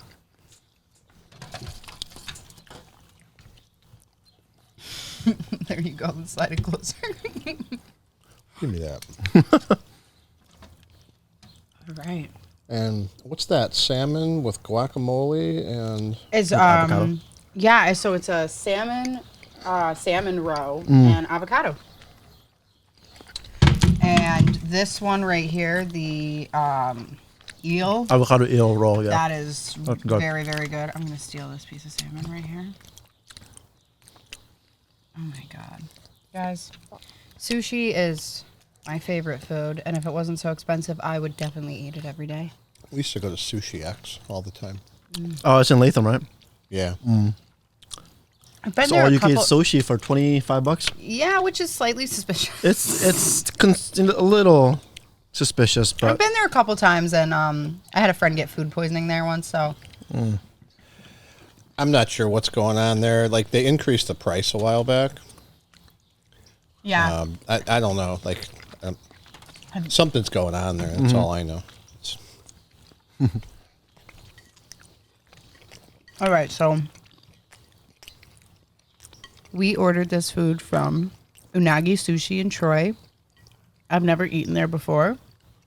so far so good. So good. I definitely think that their sashimi could have a little bit of like a fresher bite to it, but overall the flavor is pretty good. I've had some bad sushi in my days, and this is definitely not on the bad list. Publix. Yeah. Did we ever tell Rick about that? Oh my God. So funny story time, guys. Well, that's what you get for buying sushi at Publix. I was down in Florida, went to Publix, and they had their little sushi by the grocery section Can I there. try one of these? Oh my God, help Yes, go yourself ahead. to whatever you want, Rick. And I was like, ooh, I really want some sushi right now. So I got a California roll and like a spicy tuna roll. I ate them. I was There you go. slightly concerned about it, but I just went for it anyways. Robert had like 2 pieces. I had like 10. And then got back to the house. By the way, we were staying in this random mansion in the middle of Tierra Verde. I'm talking like it's a $2.4 million Was up there, yeah. mansion that we were just able to guest in. So we stayed there, and all of a sudden I'm feeling very ill, and Robert had to leave to go to the grocery store with his cousin. So his other cousin's husband, he's a doctor, he had just got back from work and he heard that I was not well, so he came over and he brought me some Imodium. Because he's like, oh yeah, she's probably got food poisoning. So he came over, I'm like dying in the middle of this mansion all by myself. No one's there. It's like a soap opera. Yeah, and then this handsome doctor walks in through the door. And I'm like, who are you? He's like, I'm here to help you. And he just gives me, I was like having, I guess that's what rich people feel like. You're just laying in your mansion. You just have a doctor on call right across the street. And I was like, I don't mind this life. And then like 2 hours later, I got on a boat and was going, drifting around in the area. It was great. You want to try anything from this plate, Rick? Maybe. What do you got? Tuna, salmon, whitefish, something, and something Yellowtail, else. like, yeah. Grab. The salmon's You're good. I'll skip it. Do you want to try? You want another one of those? Yeah, I'll let you guys do your thing. I might have a little bit more in a little bit. Grazing. I always love how colorful sushi is. Yeah, it's beautiful. It's an art. It's a beautiful meal. And I know. So that podcast with Dino. So Dino Petrocelli Studios. Dino Petrocelli Studios. Okay, where are we picking up on this? I know we talked about so many different things. That was just a ham-handed segue into the topic of Dino's studio podcast introduction. Yeah. So you go in there one day at Dino's studio, and he's got some Lamborghini pulled in there to photograph under his 20-foot wide custom-made light dome. Yep. And then there's food photography the next day. Yep. And there's headshots. It's a very diverse studio, to say the least. Like you could definitely accommodate all sorts of different projects that anybody could do. Yeah, and You know, and which is so great because that's what allows Dino to be able to get acquire all these clients over the yeah, and years. it's nice because he's got a wide variety of like not just the types of stuff that he shoots, but like the people that he shoots. He has people who have never been in a photography studio before, and then he has like people who are dropping albums that are very popular or famous people that are on TV shows and stuff to come in and photograph them. So it's like he has this huge, wide variety of people. And it's just awesome because, like, for people who don't get to have an experience like that, the second they walk through the door, they're immediately like, oh my God, I didn't know that this place even existed in Albany, New York. Yeah. It's just tucked away over there by It the really airport. is. Yeah. I remember the first time I was looking for the studios when I met up with these guys. Yeah. And I saw the graphics outside the building. Yeah, because it just had got graffitied by Ben. Yeah. And that's how I found the building, because it had graphics on it. I was like, oh, this is it. That's all new. Yeah. Yeah, that just Yeah. all got painted in 2018. Yep. Yep. So Yeah, so I went there for a few commercial shoots before that, and that was a good idea to do that. Yeah. yeah, but No. it just makes the building look so much nicer because it's a warehouse. Like, there's only so much you can do to a warehouse to make it look Nice. appealing. So by having everything painted on the side, and you know, there's a big giant banner with Dino Jr. and Mai's face on it. So that's always so fun to look at. You drive up and you're like, wow, that's the biggest my face has ever been printed. Like, what? So we go in there to set up for the podcast, and I brought a few lights for video. Yeah. Like, all right, we'll just put up a couple cameras and see what happens. But I had the sound all dialed in before I got there, so all I had to do was put up the mics and turn on the recorder. That went good. And I set up HK416, that Sennheiser shotgun microphone, as a backup. And I put the zoom in 120 degree XY as like the backup. And if I had needed to, that 416 would have worked just fine. That sounded so good. I had it, Bethany's mic to you from Dino. Yeah. I actually moved it closer when we broke in the middle of it. Yeah. And I moved it closer, and it sounded even better. Nice. Yeah, that audio. That small little clip that that we saw was like, the audio is really nice coming out of Dino's voice there. How many cameras did you have set up on that? 2 or 3. 2 or 3? One stopped recording pretty quickly. Because why not? Because why not? Are we still recording? Because that just made me nervous. That was recording. That's recording. I think that's it. recording. And Well, yeah, now we that was can recording. we can monitor all 3 now. So that's and we can see this recording. Yes. And that's fine. And I got that Zoom H6 tracking us. And I left it in 120 degree. So that's half-ass recording us. Just in case. And we got a bird's eye perspective. That Fuji mic sounds really good. Like, I was listening to Fuji? the footage, and I'm like, wow, that's I like know, right? usable audio from in the camera. Yeah. I've noticed that because when I do all my cooking videos with it, I don't record with an external mic because I don't use a lot of I usually just put music over it and do a voiceover. But if I need to get like the sizzling sounds, it's all raw It right picks from it there. up and really it's well. so good. I'm Yeah. like, wow, I'm very impressed. Good job on that, Fuji. Fuji. I'm confused on some of the other settings on the camera. I'll figure them out, but good job on the audio. I love ginger. Can we hear that crack? Hold on.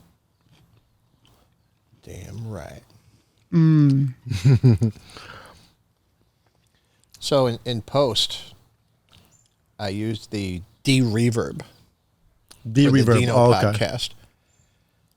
The D-Reverb. D-Reverb has gotten a lot better over the last like 5 or 10 years. Like, there's always been a D-Reverb. Yeah. But it just never worked as good. And I've never really had an application for it. Coming from music recording, you're adding reverb. Yep. You know, you don't want to subtract it. Right. Yeah, so they use this crazy coefficient to measure the early reflections and the echoes, and then use phase cancellation to just make it disappear. And it works pretty damn good. So there's heavy D-reverb on that. Like, I kept pushing it, and it kept sounding better. I'm like, whoa, and it shows you how much phase cancellation there is. And I'm like, there's got to be some artifacts. Yeah. Because I went so far with it. So I put it on a couple of playback systems. I'm like, okay. And this was for which device? This was the podcast recorded at Dino's studio with these Shure SM7B mics. And you're saying you had to de-reverb them. I de-reverbed it. Yeah, because there's so much bounce in his studio. Yeah. Oh, yeah.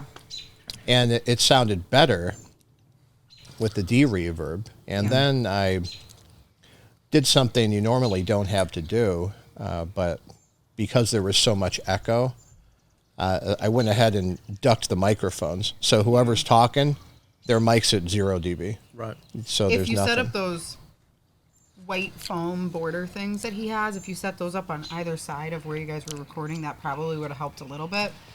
But it's so big in there that no matter what you do, it's gonna echo. It was that with the wide shot we Yeah. had, that would have been in the frame, and that would have True. gotten vetoed because part of being there instead of where I had everything set up was to help promote the studio space. Exactly. So it's like you don't want that stuff too much, but And plus, like the background, you wanted to see that, and that's what his mic was pointed at. yeah, So you would have had bounce either way. true. But there True. were I visitors wasn't during there. that. I'm just throwing out suggestions, people. Yeah. So somebody came by to pick up some prints. Yep. So you like hear doors slamming here and there, but Yeah. it doesn't matter. Did you hear some planes flying by, or did you hear any planes? I don't think so. Yeah. Yeah. These are pretty cold mics. You could hear the planes with the lav mics, which I didn't even bother using. It's just the cat. Hi, kitty. You want some sushi? And we also realized that the heater, if it's on, if it's Yeah, during the the winter heater time, the kicks heater on and kicks it's on and off. really- I asked him to leave it off. Yeah, because yeah. that kicks on, and that thing is very. I learned that the very hard loud. way. Yeah. No, when we were doing those training videos, there was like this intermittent beep, like a low battery on a smoke detector. Mm-hmm. And I couldn't find the beep to stop it. So once in a while in the footage, there's a beep. It's not the end of the world. I mean, who cares? But those lav mics pick it up. But for the podcasts in there, 'cause that's a pretty good sounding room inside, I'm going to start using the lav mics as backups. Yeah, definitely. In fact, I probably don't even need to wire people like they're on TV. I'm thinking what I might do is just run the wires under the table and just put it right here. Yeah. You know, What type of Easier. lav mic do you have? You have a like Movo? Yeah. I got the Sonys.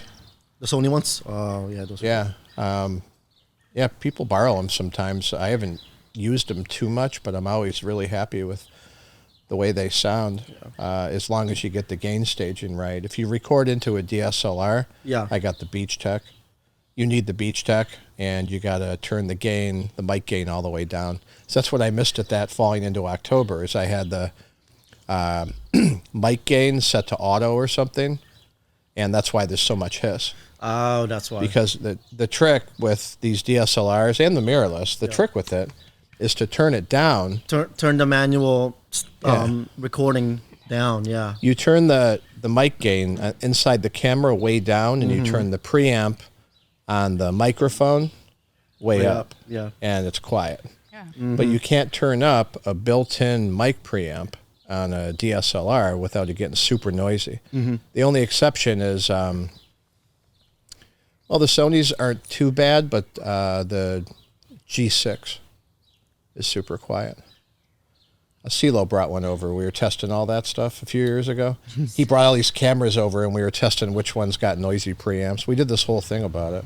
I just found the footage from that when I was going through old files. Yeah. If you ever need to know anything about a camera, you definitely go to Rick, because he's the most gearhead camera techie guy that I think I know, even to the point that, like, you know, the time he shot a bullet, they got the bullet shot in the lens. Like, so many weird experiments. That's Rick. Audio do that too. again. When did you do that? We're going to do that again. Oh, you that guys was are in- going to do it yeah? again? We did that in like 2017, I think. My God. I have Everybody's so weird about burp stuff stuck like in that. Like, With I what? haven't wanted to do it again. Oh, with the bullet and the lens. Yeah, like everybody's so weird about guns. Like but people don't understand. Okay, well, first of all, the two people I did that shoot with are ex-military and an ex-law enforcement. Yeah. Okay. Retired Rensselaer Sheriff's Department and ex-soldier. Yeah. Both professionally trained with firearms. So, I mean, from a safety standpoint, it's fine. Yeah, that table over there still has bullet holes in it. I that. apologize, people. Holy cow. You got to call it when you're doing that so we can have a moment of burp silence. Yeah. Oh my god. So you have I burp give you a followers. I couldn't stage. even like breathe. Like I could feel it stuck here, and then I was like having a difficult time getting it out. And then when it stopped originally, when I was going to, I felt like drums in the deep in my ear.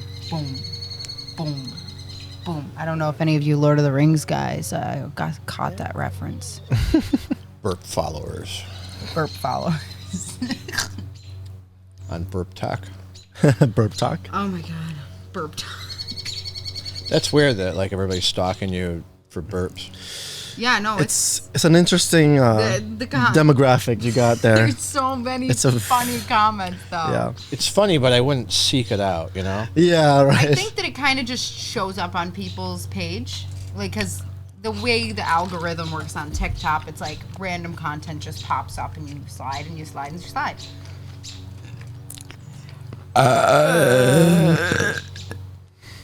I'm gonna need a copy of that one for TikTok. But yeah, it's kind of like Tinder, but entertainment videos, like where you just swipe, and it's a new thing. Swipe, new thing. Maybe you like it, maybe you don't. It keeps going. But yeah, so it's kind of like that. It's kind of, yeah, I guess Because it's not like it's Tinder, but it's like not. Instagram where you have to go follow someone to see their content. No. It's like you're going to see whomever's content is the most popular. What And- like what kind of concerned me the most is that it is kind of like that though. It's Tinder, but it's not like 18 or over. It's like it covers everything. It's such There's- a wide demographic yeah. that it's like. It can be a bit concerning for younger Yeah. viewers. I mean, the thing is like my burping videos aren't inappropriate. So if like a child No, they're not. sees them, They're the- it's just yeah. like, oh, well, that's just a gross adult burping. As where like, you know, I don't know, other people might find it interesting in many different ways, I guess. I don't know. I think people like watching me burp because they don't feel as still ashamed one of about these are. themselves burping. There's a lot of people that are very insecure about burping, or I mean farting's a little bit different. Sorry guys, I know we're like eating and talking about this, but it needs to be said. But like you don't need to be ashamed of the gas that comes out of your body. It's natural and it's okay. And I just want to support people so they are comfortable to do that as well. Yeah. It's healthy to just let It's it healthy realize I'm because if gonna- you hold it in, you will blow up and have an airhead, and that's how you become a Karen. You realize I'm going to overdub fart sounds over that whole monologue.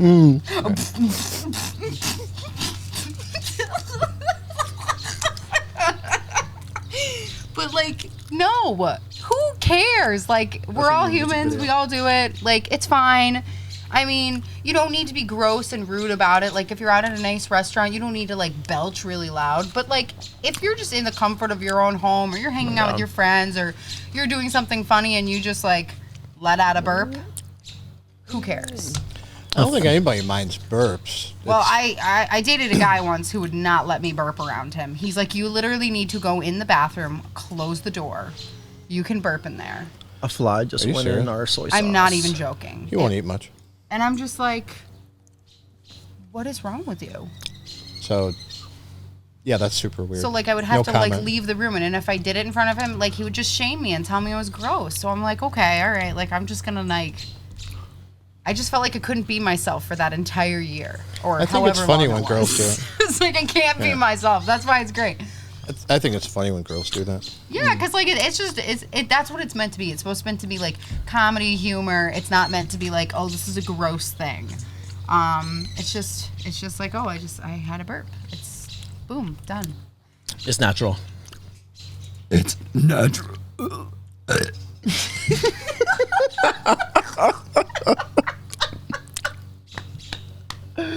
Nice. Rick's like, What?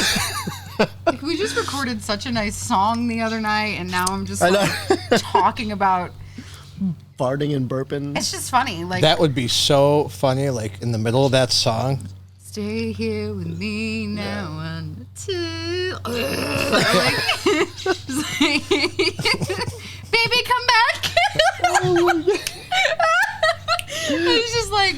So, yeah, I've had a lot of weird requests, too. Like, on TikTok, people are definitely, they, like, request me to do other videos that are based on burping. And people actually wanted me to, like, do a whole... Like, you burp the ABCs. A burping like, podcast where I'm, like, talking about belching while there's belching being dubbed over me talking about belching.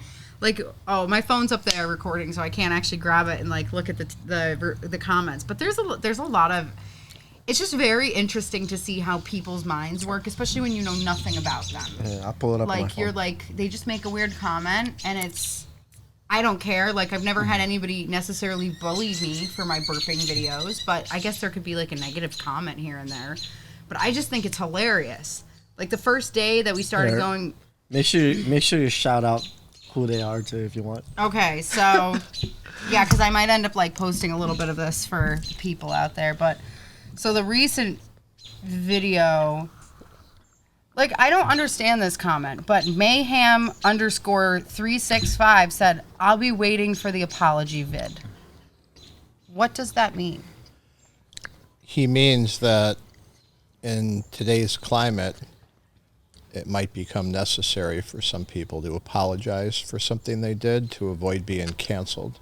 Oh, well, To avoid sorry. having their lives I'm not destroyed. ever going to apologize for being myself. So I'm sorry, but we're going to go on to the next person. Thank you for being concerned about that, though, because who cares? I don't think that's concern. I think It's more of like a statement of, I don't know. not everybody who comments or follows you is on your side or wants you to succeed. That's very true. So I guess you could take that comment several different ways. The other one. Suggest that maybe he wants an apology video. If you want an apology video, if you just like want me saying I'm sorry for my flatulence, is flatulence the back or front or both? And then there's Back also, only. It is back only. Okay, I'm sorry. I'm not going to say that word anymore then. There's 'Cause also some random comments, too, from... I don't even. Cash 420. No, we're not going over that one because that will require an apology video. So we're not going to go that one. Someone said, "Can you burp the ABCs?" Yes. How many of the ABCs? I'm not sure, but maybe it's Fuji stopped recording. Oh, It looks like there's still a red record on these two. These are still recording for now, yeah. all right. Well, we're going to restart the Fuji. That's okay. Not much time has been lost. Today's podcast is sponsored by Sony. So far. And I like being able to see the red. So you see that red in the bottom left Left there? and left, yeah. I can see it Yeah. from here. Yep. I can see Yeah. that one, too. Yep. So we're good. It also Yeah. tells you you're tracking the sound so you can sync it later. yep. Yeah, because I can see the sound move on all of them. Yeah. So the other one Miso that soup I is think good. is hilarious, soda bottle pop. Let's see what you got, Becky. I don't know if Becky's meant to be like a funny term or something, but my name's Bethany. I clearly stated that in the video, so I guess maybe if your volume wasn't up all the way, it could sound like Becky, but it's Bethany. So that definitely made me laugh because that's the first time I've ever been called Becky. I usually get called Brittany. What's the name of the user? Who? Soda bottle pop. Okay. That's it. They don't have a picture. I don't know. When you say that, I'm reminded of the beginning of that old Sir Mix-a-Lot song, Baby Got Back. It starts out, "Oh my God, Becky, look at her butt." Oh, my God. Yes, true. Look at her butt. Oh my God, she's like one of those rapper girlfriends or something. Exactly. Yeah. So, but these days, if they were going to go that route, they maybe would reach for like Karen or something like that. I don't know. Whatever. Maybe Becky's the new Karen. Yeah. But yeah, the younger whole like It's It's burp Karen's channel daughter. is funny. So they want you to overdub burps while you're talking about this is actually the burps. comment that I was wondering. It's by, I don't know how to pronounce this, so I'm just going to say Joheng 22. Oh, Johang. Johang 22. Johan. Haha. Could be Johan, but I've seen Johan spelled completely different. Is there an H in there? There is. It's Joe. Yeah, Joheng 2020. I've seen Johan Johan Johan. Probably. But either Something way, else. Johan 2020. Ha ha ha! Can you make a new scratch video on YouTube, like an interview? What's going wrong because you can't stop burping? Laughing face. That would be funny. So like an interview where I'm like having a problem burping. That could actually just like happen at any moment. So maybe one of these days, if like I'm having a burping fit, Robert could just pull up the camera and start asking me questions. So I might be able to make that video happen, but that's definitely... That sort of stuff's funniest when you set the stage for it. So it's unexpected. Like if you were going to play like that, like a heartfelt ballad. Yeah. And you get everybody ready for one Yeah. thing, and then the burp's a curveball. Yeah, You know? I could do something like that. Yeah. Maybe I'll write it into a song. You want like a 16-bar burp solo in the middle of that. Yep. Yeah, like something crazy. Yep. That'd be great. Just right at the end there. Yeah. So- Just have the keyboard player from Ween record it. Out to there for you. Oh my god. You just send him one burp and he'll run it through a sampler, spread it across the keyboard. Yeah, that's what I and- really need. I Yep. need my burps sampled. Well, you know, if I burp in different keys, I might be able to mix something together. But I don't know. Just give him one burp in C, and and then you're good. Oh yeah, you're good. That's true. he'll take it from there. So, thank you to my burp fans. I appreciate you all 6,300 something followers. Really appreciate you guys supporting my burp journey. And You're Bernie. My Bernie. my Bernie. No, because now it's like You're Bernie. burpy. You burpee. Burpees. Now it's exercise. Yeah, that's exercise. Well, I mean, it's exercise for me. I definitely lose weight after I burp a little. Like, I mean, stomach pressure goes down. So what's the short for the burp journey? You also need Don't to stop believing. don't stop believing. You Don't also need stop to make up a name for your followers too. You know how like YouTubers have like they name their followers or whatever. Ooh, You know, yeah. like Blackpink has Blinks. They have you know. blinks, and You gotta Gaga name- has monsters. Yeah, you gotta name your fans. I don't. The little burps. You guys are hiccups. But yeah, no. We'll see where the journey takes us. Like I said, I honestly just put them up there because I think they're funny, and I know other people might find them funny, or they might just look at it and be like, at least I know I'm not alone. That's what it's really all about. You are not alone. You could just make a whole franchise out of that, like go places just to burp. Yeah, right. Like here I am at St. Joseph's Cathedral.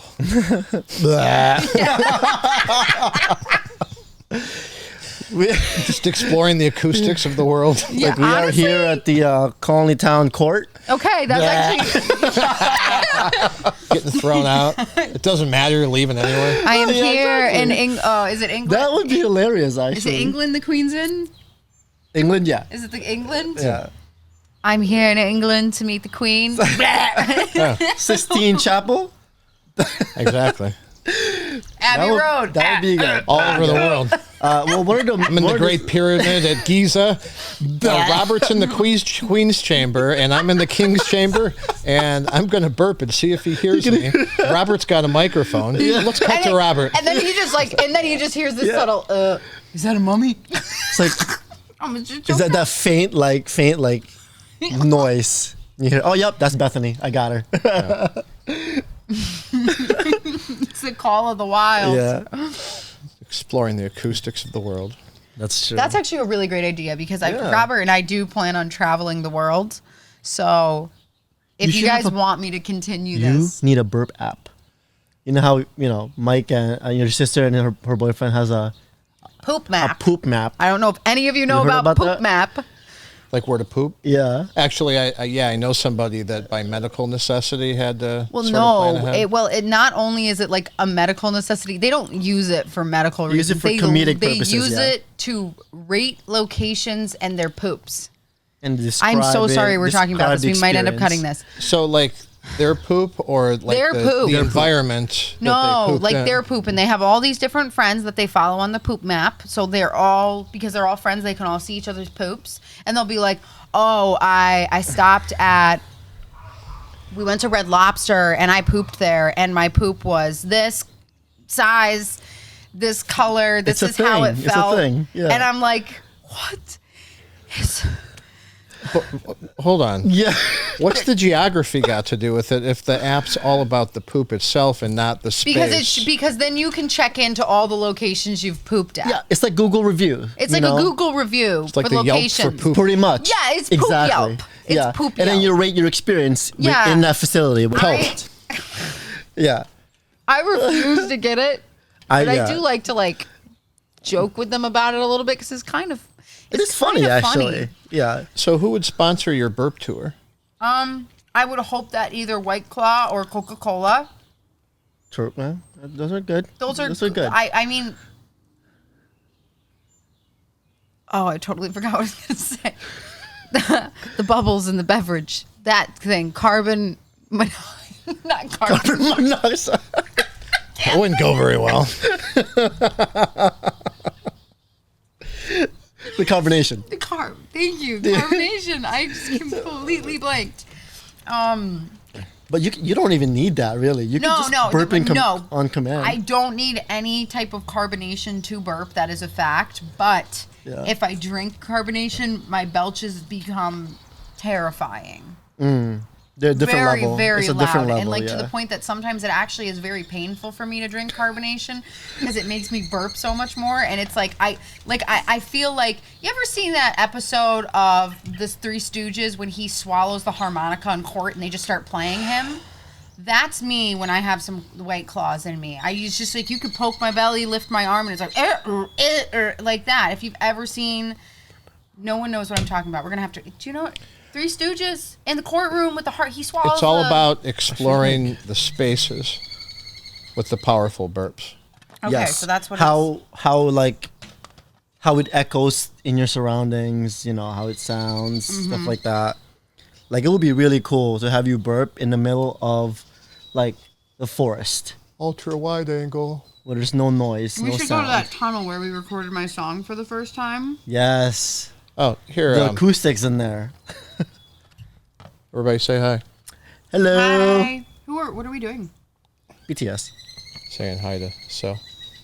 So yeah, okay, so definitely this. I'm gonna look this up. I like Rick's idea of the location thing. Yep. Because now not only are we still creating content that's traveling, but we are burping our way across the world. Burping across the world. Burping across the world. Mm-hmm. See, I mean, there's so many different burping apps, but there's just sounds and stuff like that where people could use for like a joke. But there isn't really one for traveling and actually Honestly, recording your burps. And I've always loved the idea of becoming a voice actress. And I would not mind being, even if it was my only role in the entire movie, just having my role being somebody belching that can't belch. So they just use my burp to replace it. That'd be cool. Right? you'll just be the just the burp. Just the burps. Just the burps. That's it. Oh. Okay, so I stopped down a little Look bit. at him. You see Okay. him? You, Oh, look because at it's him. getting dark. Yeah, I see. I see. Shoot him down. Get him. Come on. And he dropped lower. Oh. Wow, this is pretty accurate. Yo, he's just spinning. And he's I gotta get closer. just keeps spinning. I'd shoot him again.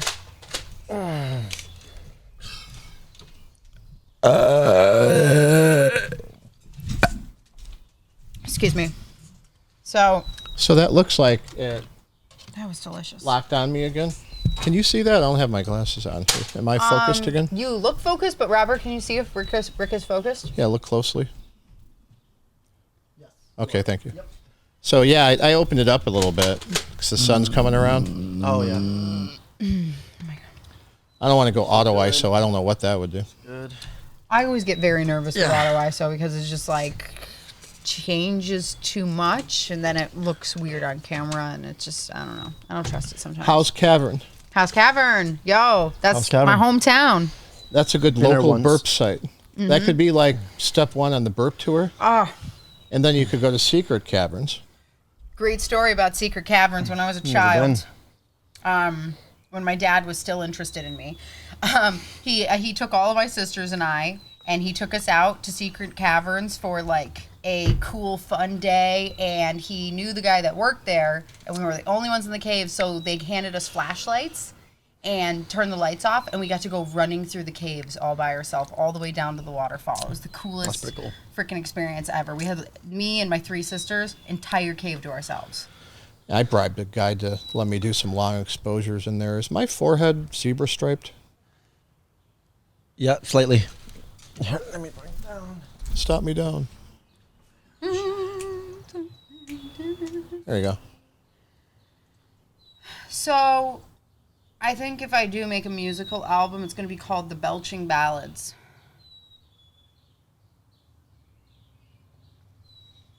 Yeah. So you would just start with like a It's gonna heartfelt sound very melody. beautiful, very beautiful. But they're going to be very cryptic, beautiful messages about like belches, like holding something deep inside, a longing cry out for something that was deep within.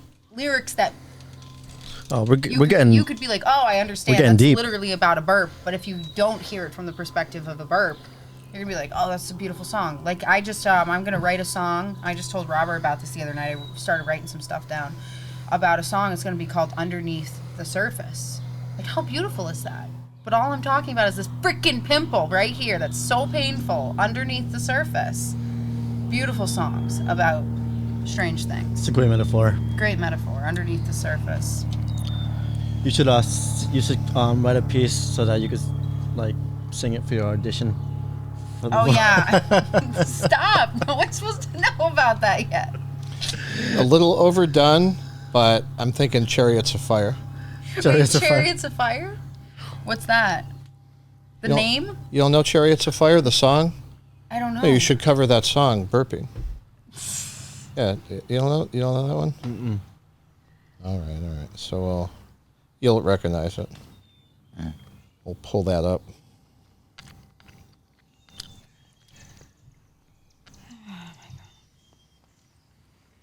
Chariots of Fire. Oh yeah. Yes. Blazing Glory. Yeah. It's Blazing Glory, right? That's in like every Will Ferrell movie. That'd be a good one to do. All right. Because then you could put like an accompanying like music video to it. Okay.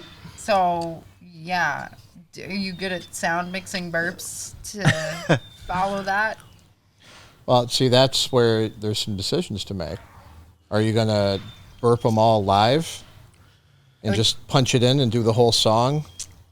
We like probably piece could by do piece? that. Yeah, like I mean, definitely at that point, I definitely need sponsorship from White Claw, so I have some carbonation. Or that's how Because you if I get the have to burp sponsorship. consistently that long, if I have just a couple of drinks, I could probably last for a while. But even right now, because I have gas, there's just I feel it. There's a balloon in my stomach, and it's just letting out a little bit of air every once in a while. It drives me crazy. I don't know where it comes from. It just happens naturally. And when I drink carbonation, it's way worse. Okay. It's natural. It's fine. Are we going to put this podcast live at some point? That's what I'm slightly terrified What about. if, oh yeah, with the screen. So what if, shut the fuck up. Shut the fuck up! Those are the same dogs. Wait, moment of silence. Let's see if the dogs get past the noise gate.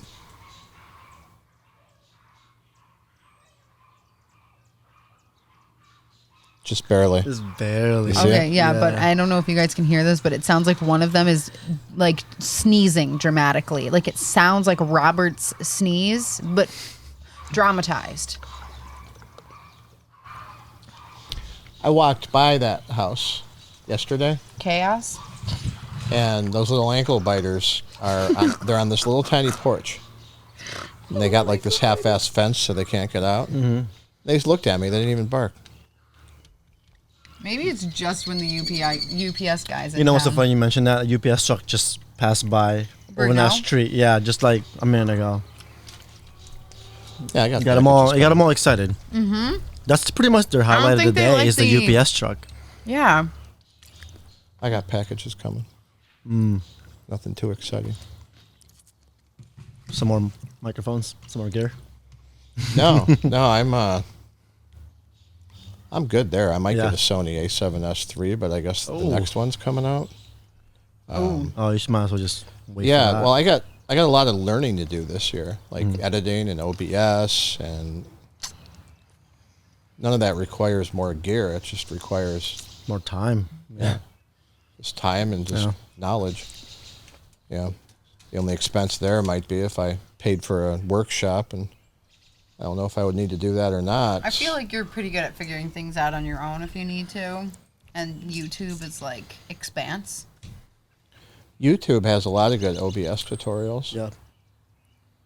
So I went through one. This dude was just walking you through it. He's like, all right, hit this video if you're just recording, this one if you're just streaming, this one if you're doing both. Mm-hmm. And he had it all laid out.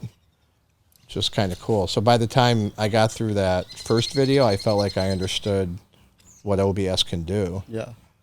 But I'm going to have to go back and figure out how to get it to do that. Yeah, no. Because it's not obvious, some of that stuff with OBS.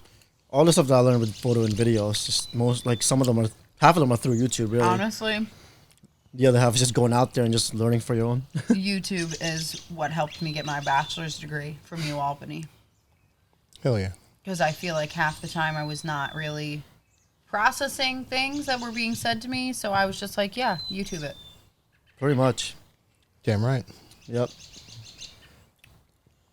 So. Yeah, Robert got his degree from YouTube. Yep. I'm a YouTube graduate. Exactly. Got it for free. I did that Science of Well-Being class last year at the beginning of the pandemic.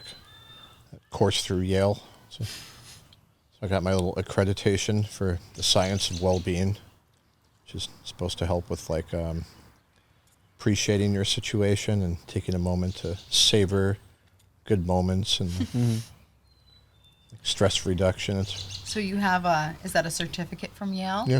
It's There the you go. most popular class in Yale history. It's called the Science of Well-Being. Yeah, so it was so popular they made it available for the public to take it. That's awesome. Yeah. Little public service, little PSA there. How much There did you go. did that cost anything? Yeah, but it wasn't bad. It was cheaper if you didn't want the accreditation, but I wanted that. I'm so sorry. Why are you sorry? I'm like, guys, You have nothing to apologize for. don't be ashamed of your inner self. Burp shaming is real. Burp shaming is real. Yeah. Like I said, it's like go to the bathroom, do it in there. That is so fucked up. Yeah, he did a lot of fucked up things. So that was like the least of the fucked up things. So we're good. Why does he care if you're burping? Because it disgusts him. Does he And- not burp himself? No. If he looks at his significant other and feels disgust, there's a problem. Doesn't matter what you're doing. Yeah, I know. But my some opinion. people are just like so worried about everything, I guess. Well, not everything. It's just specific things that they micromanage. Like, don't be disgusting around me at all. I think it's funny. I think it's funny too. That's Yeah. why I'm like, because I think one time I did it as a joke and like I got scolded at for it. So I was like, oh shit, like I guess I can't do that. That's burp shaming. It's burp shaming. is. Don't burp shame your girlfriends, your boyfriends, or your animals if they. You guys should shoot a PSA about burp shaming and like give examples. Yeah. Oh, that's so sweet. I had a little bit of reverb on the back end of that one.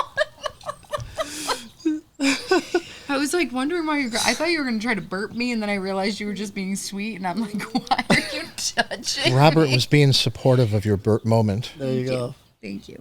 We'll do like a couples therapy burp session. Burp therapy. Now, I was just giving an example. I said never burp shame your girlfriend, your boyfriend, or whatever. So Yeah. that cut right there Yeah. would be what to do, Yeah. and then you would shoot like what not to do. Yeah, so when another one comes out, be like... Go to the bathroom. Yeah, go to the bathroom.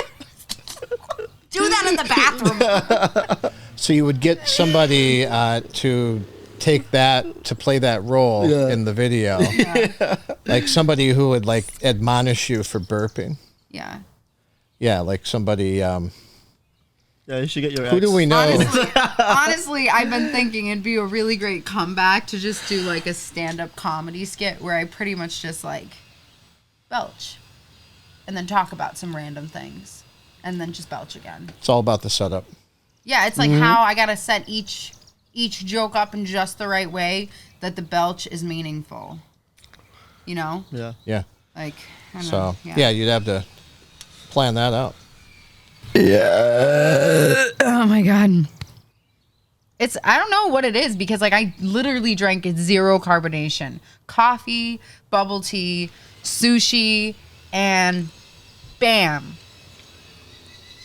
Burp map. There you go. We need to make a burp map.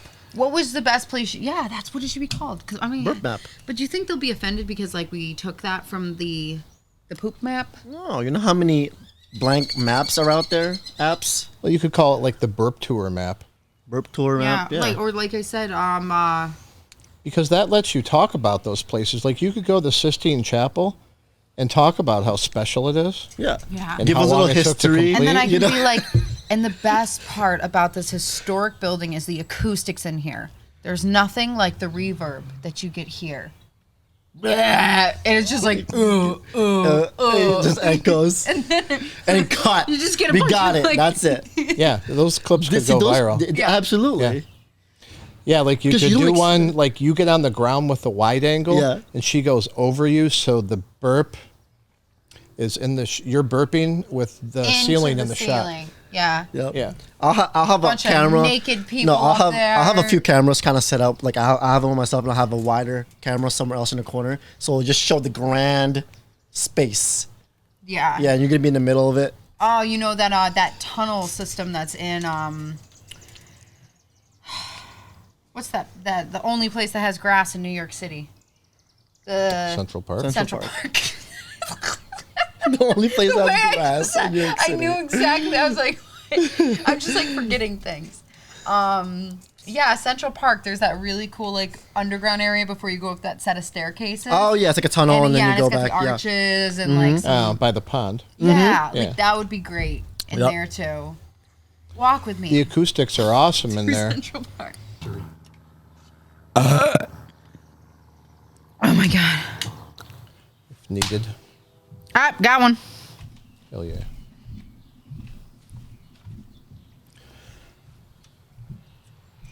Yeah, one night, the window that's right behind Robert's computer in like our living dining room / his office area. He opened it because we were trying to let some.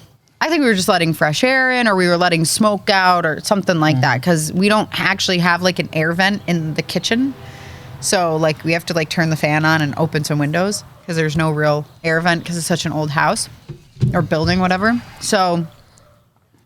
He leaves it on, doesn't realize he leaves it on. We left, we came home, and then when we got there, we turned the lights on, and there's like, I'm talking about Hundreds. hundreds of those tiny little fruit flies all over the hanging ceiling. out There's the little ceiling, black yeah. dots everywhere, and I'm like, oh, this is horrifying. So we just grabbed the vacuum, and he sucked them off the ceiling, and I was like, they're dead. Just kill them all. I don't want them. That was a good idea. The vacuum. Yeah, because I've done it with duct tape before too, like just taking strips of tape and like put them together so it makes like a sheet that's sticky and just start sticking them. But it ripped off ceiling paint before, and I was like, I don't want to deal with that again. So why don't we just vacuum them off the ceiling? Worked pretty good. Yeah, and those little fruit Those little traps that flower we bought. trap things that we have now are great Yeah. because they go and hang out near the flowers and then get stuck to that. It's like sweet. Die. God. Yeah, someone is singing. Or Sounds like someone's music. doing construction over here. Like simultaneous. We got got a train, sirens. We got someone singing. Now all we Yep, need we is the get dogs sirens. barking. Did I tell you about that dude that was going to jump off the tower at the corner? At the what? At the Corning Corning Tower? Last week. No, down at the corner of my street here. Oh, the corner. Oh, of I the thought you street. said at the Corning, and I was like, who's gonna jump off the Corning Tower? That would have broke news. If you go down to the dead end on my street, there's this National Grid corridor that runs through. So there's natural gas lines, and the National Grid power lines go across the Hudson River right there. So there's this huge tower on either side with these big power cables that go over the Hudson River. Yep. Yeah. Some dude climbed that. He was threatening to jump off. What? So every fire truck and police car ever came down here, all one after another. So I walked down there with my camera, and I asked some lady down at the corner, I'm like, what's going on? She's like, my daughter's boyfriend got drunk, and they had a fight, and he climbed up there and threatened to jump off. Jesus Christ. So by the time I got down there, you know, they already had him down and off the trail and back on the street.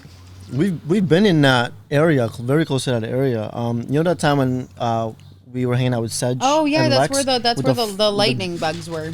Yeah, the fireflies. Fireflies. The fireflies. lightning bugs. Same Fireflies. There's a lot of trails down there. Yeah, and then just like it's the tower's right there. So Yeah. that's a huge tower. Someone climbed that? Yeah. That's crazy. Well, I was just there. You know, we went for a little hike down to that stream. Yep. And back around. Yeah, your Wrangler could make it all through those. Really? Yeah. Yeah, we're not going to do that right now. The trucks they use, the service trucks, have the same clearance okay. as a Wrangler. Yeah, and they make it all over the place down there. Yeah, that Bunch of 2 tracks go all through there. I didn't know there was a bunch of trails down there. Yeah. Yeah, there's a lot, and then it goes up. It almost looks like a ski trail going all the way up that hill at the other side. Mm-hmm. Yeah, it's crazy. I just keep thinking of that kid that was choking on the boba. Did you see that, Rick? That. I did not. Oh shit. That was. What's going on? Oh. Careful. iPhone storage. For a minute there, I thought you were going to fart in the mic. Yeah. I'm like, well, the camera's there, so you would want to turn around and, like, on the chair backwards. That would be the best shot. Oh man, hold on. Like, if that was going to happen, which I'm not suggesting. It's telling me I gotta delete some stuff. Yep, I recorded for 59 minutes. That's probably the limit. Yeah. Yeah, because I was like, I technically. It's a cool shot. Yeah, it is kind of cool. Not bad. My beer belly's in there. Totally fine. The microphone. It's like you guys, and then the bottom like corner, there's my beer belly. You know what? The microphone covers it, and I honestly That's true, it does, that's don't think anyone's gonna be looking at your beer belly when my boobs are right there. Like, you really think someone's gonna be like, "Oh wow, look at that dude's beer belly"? They're gonna be like, "No, look at this girl eat Oh, sushi. I hope she drops some on her boobs." Okay, so most of me's in the shot. Like Yeah. from looking up there, it looked like it was just No. yeah, It was Like yeah. I think it here? was like it got a pretty good. It got a like a cut off, like all weird. Yeah, you could crop that anyway. yeah. Like, see, that's actually pretty cool. Plus, I thought it was cool to like see the food from that overhead angle and the board. Yes, sir. Yeah, it's actually kind of cool. So I like it.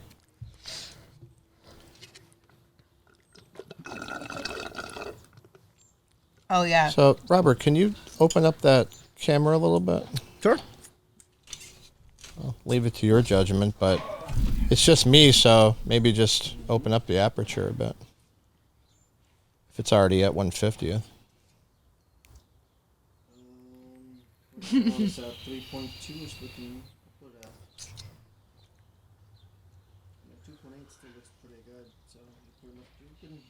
Whole face is in focus. Oh, I'm gonna have to go. My phone is going to die. You need to charge? Yeah, I brought my charger with me. I'll plug it in a second. But where is it? It's you sent that to me on a Facebook Messenger, right? You could The plug boba in. thing. Yeah, there's a plug right there. Oh, The here. boba, yeah. Yeah. Okay. So, have you ever seen Joe Coy? So he's a Filipino comedian, and he did like this whole skit on like boba drinks, and like him and his uncle in like a shopping mall getting the boba drinks, and then there was this kid on TikTok who got boba For the first time. Oh, there's a squirrel. There's a squirrel. And he didn't realize that you drink the boba balls. He thought like they dissolve if you shake it or whatever. So there's just, I'll just. Tea is so good. She said I had to try the bobas, and at this time she said to shake it, and I think there's something to dissolve. Joseph, remember the one time you got me a drink and it had that big straw? That's a big straw. Yeah, so I start to drink like that, and I start sucking on the straw, and I'm choking on this black dust. Oh my god, I choked on something! Oh yeah, boba, I think that's it. So, Boba. if you've never seen Joe Coy, you really need to watch him because he's absolutely hilarious and can get away with so much shit because he's Filipino. Like you know, he does a lot of racial like jokes and stuff, but it's hilarious. It's funny. So I don't think the thing is it meant to be a joke. It's meant to be if jokes. something's meant to be a joke, it's not racist. Yeah. If someone's just blatantly racist, then it's racist. Exactly. Yeah. Yep. Exactly. Yeah. I want to see him live. Oh my god, I'd love to see him live. That'd be so- It's like California roll on the mixer. I'm like, I'm so angry. I didn't have that top from there. The way You got he Rick just struck. fumbled around with that. Yeah. That's awesome. No, I would love to see him live But yeah, because so he just does like the whole skit on boba or whatever, and then this kid put out like a TikTok of him trying this boba drink for the first time, and he choked on the black balls, not realizing that you're supposed to chew on them and eat them. Yeah, he thought they were gonna dissolve. So then Joe Coy, he's the one who made that, right? Yeah, That cut? yeah, he's the one who made He that saw cut. this kid's boba video and took one of his comedian videos from Netflix and cut it with this, and I was like, it's so funny. Shit. But yeah, he has a couple of specials on Netflix. You know, if you're interested in watching it. But Oh my he's god, absolutely he's so so funny. hilarious. He's very funny. Oh god, I didn't actually think that this would be enough food, and I'm full. I'm very full.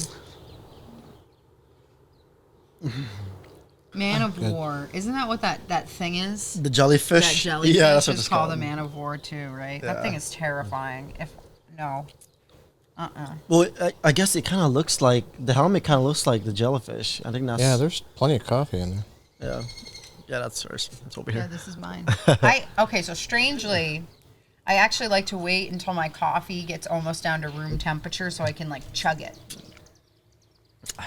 I do like to sip hot coffee though. I do, but I do like to also wait for it to like almost be like, oh, it's iced coffee, but not iced. I'll do iced coffee in the summer. Me too.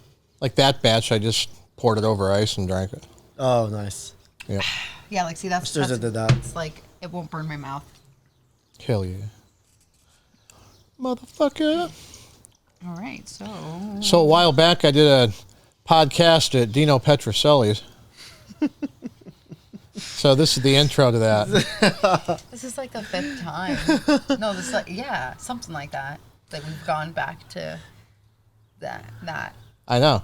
I mean, that's literally what we set this up to do, and then we were just like, Yeah, I think fuck it. I think at this point we have a something that we could use for his intro. Maybe. At this point. Very maybe.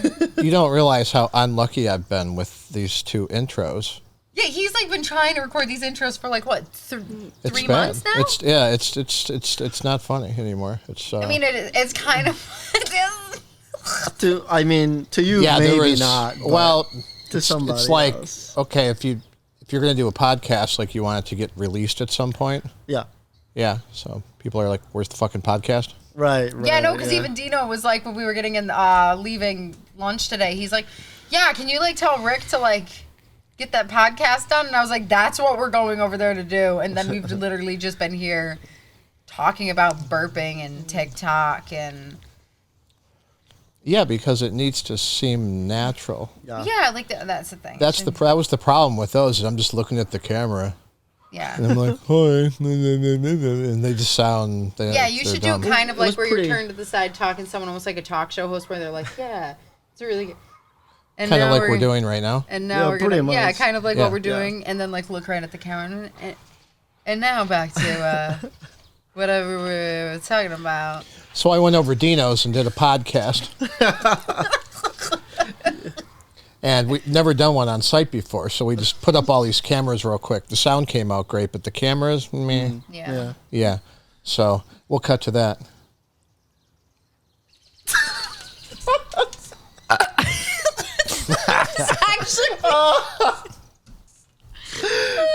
That was good. That was good. Just break the fourth wall at the end. Yeah. Oh just my god. Turn to it. Like did like a too many cooks at the end there. You know what I'm talking about? Too many cooks in the kitchen? You've never seen Too Many Cooks, the video? Really? Is that like a on YouTube? Yeah. Is it on YouTube or is it on a different website? Yeah, it's on YouTube. Is it appropriate? No. I was about to say, is it gonna like well, kind of. Well, I don't know. It's I'll show you like the first minute of it. I was actually gonna say, I was like, your drink slightly matches your outfit. The news says Gen Z is struggling. I've got news for them. I stopped 1,000 attackers. Had a natural disaster. I've saved lives. Will I go to school? There isn't even an option to skip this commercial. I know. It's getting bad. It's getting real bad. Yeah, we need something new. Okay. Takes a lot to make a stew. A pinch of salt and left or two. A scoop of kids to add the spice. A dash of love to make it nice. And you got Too many cooks. too many cooks. Too many cooks. Too many cooks. Too many cooks. Too many cooks. Takes a lot to make a stew. When it comes to me and you. And him and her and the baby too. Too many cooks is true. Say it goes a So it's like a spoof of an 80s. Yeah. Oh yeah, definitely. Yeah. well, maybe too many cooks will spoil the broth. They'll fill our hearts with Look at that. Oh, the Fuji. Yeah, right. It's like the cheap version of Full House. Yeah. families like a soup. Everyone adds an extra scoop. Mix an ounce of smile so sweet. A dash of cool to add the heat. And you got Too many cooks. too many cooks. Too many cooks. Too many cooks. Too many cooks. Too many cooks. Okay. Too many cooks. Look out. It's like an Alf reference or something right there. Oh, that looks like the shot of that cook from the. And it just keeps going and What, going. what it and seems going like. It and just keeps going. And that's the first joke in this. Like, it just never ends. Especially when it's me and you. Oh my god. Too many cooks is true. Steve from corporate. Honey, I think that's not true. Well, maybe too many cooks will spoil the broth. But they'll fill our hearts with so much, so much love. Why is this? It's just gonna keep doing it. Yeah, so then you start to realize what's going on. It's Yeah. like, who are all these people? And then Either incest or and that's like the this shot from that old Roseanne show. Yeah. Oh yeah, yeah. Yeah, that 70s show, that type of circle Yeah. around shot. But the joke is, it keeps going around And different characters are popping out. Yeah. forever. Forever. It's just endless numbers of humans on the show. Oh my god. The whole premise is the intros on 80s sitcoms were way too long. Yeah. Oh yeah, yeah. Like Oh, it definitely, was they annoying. definitely were, yeah. No, because it was just filler. Yeah. Because they would give you 22 minutes of actual show, Yeah. 8 and minutes then of they would need to introduction. fill it. Yeah, and you're just eating up time. There was so much filler. Yeah. So a lot of those title sequences from the 80s, they're like a minute or two long. Yeah. And it's ridiculous. And they show all the characters and they show you the story, like what the show's about. Yeah. But if you've ever seen the show before, you already seen the title sequence and you really don't want to see it again. Yeah, like, I mean, it makes sense, like, the first couple times you see it. And that's why I like on, like, Netflix or HBO, they're like, skip. And I'm like, thank you. I'm like, I don't need to listen to that intro. It's Nobel Peace Prize to whoever invented that. Yeah. Exactly. Skip intro. Yep. There No, it because is. we best don't thing ever. have to put up with that anymore. Oh my god, it was a bird. Yeah, thought we it was just a don't. Yeah. I mean, if you're going to make me sit through some long intro, I'll just go watch something else. Yeah. I've got unlimited content through the internet now. Yeah. It's like The Expanse, like their title sequence is like 5 seconds long. Oh, that's right. Yeah, yeah. Yeah. Yeah. But it's nice. It's such a. Yeah. I love. I don't know. I want to see that show again. Well, we started it. Yeah, we We'll started get it. there, We'll just get there. But that's why. I mean, I don't know about now, but you know, YouTube, you know, give you that like option to just skip the ads Yeah, and all but that stuff. now But now you sometimes you can't. can't Sometimes skip certain things. you're forced to watch it now. Yeah. They're going to lose people. Yeah, based on that. Yeah. Yeah, it's getting out of hand, Yeah. and They're also. I just think they're a lot of folks, they just don't want to go on there Yeah. anymore. It's like it used to be like, oh, go on YouTube and watch this, and some people hesitate now because of the ads. because they don't want to watch the Yeah. ads. Yeah. I think Unless they're trying you get, like, YouTube Premium or Red or YouTube something like Red. that. I think that's what they're trying to push people to do is YouTube Red ad Yeah, but then free. there you go. There's another and all that stuff, subscription-based thing. you That's like know. it's okay. It's only like what, $5 to $10 a month, but that's still like okay, great. Now you have to pay for that on top of like your Hulu Everything- and your every other Netflix and subscription, your yeah. HBO or your Disney Plus, and it's like, all right, cool. Might as well just The difference is that's user-provided content on YouTube.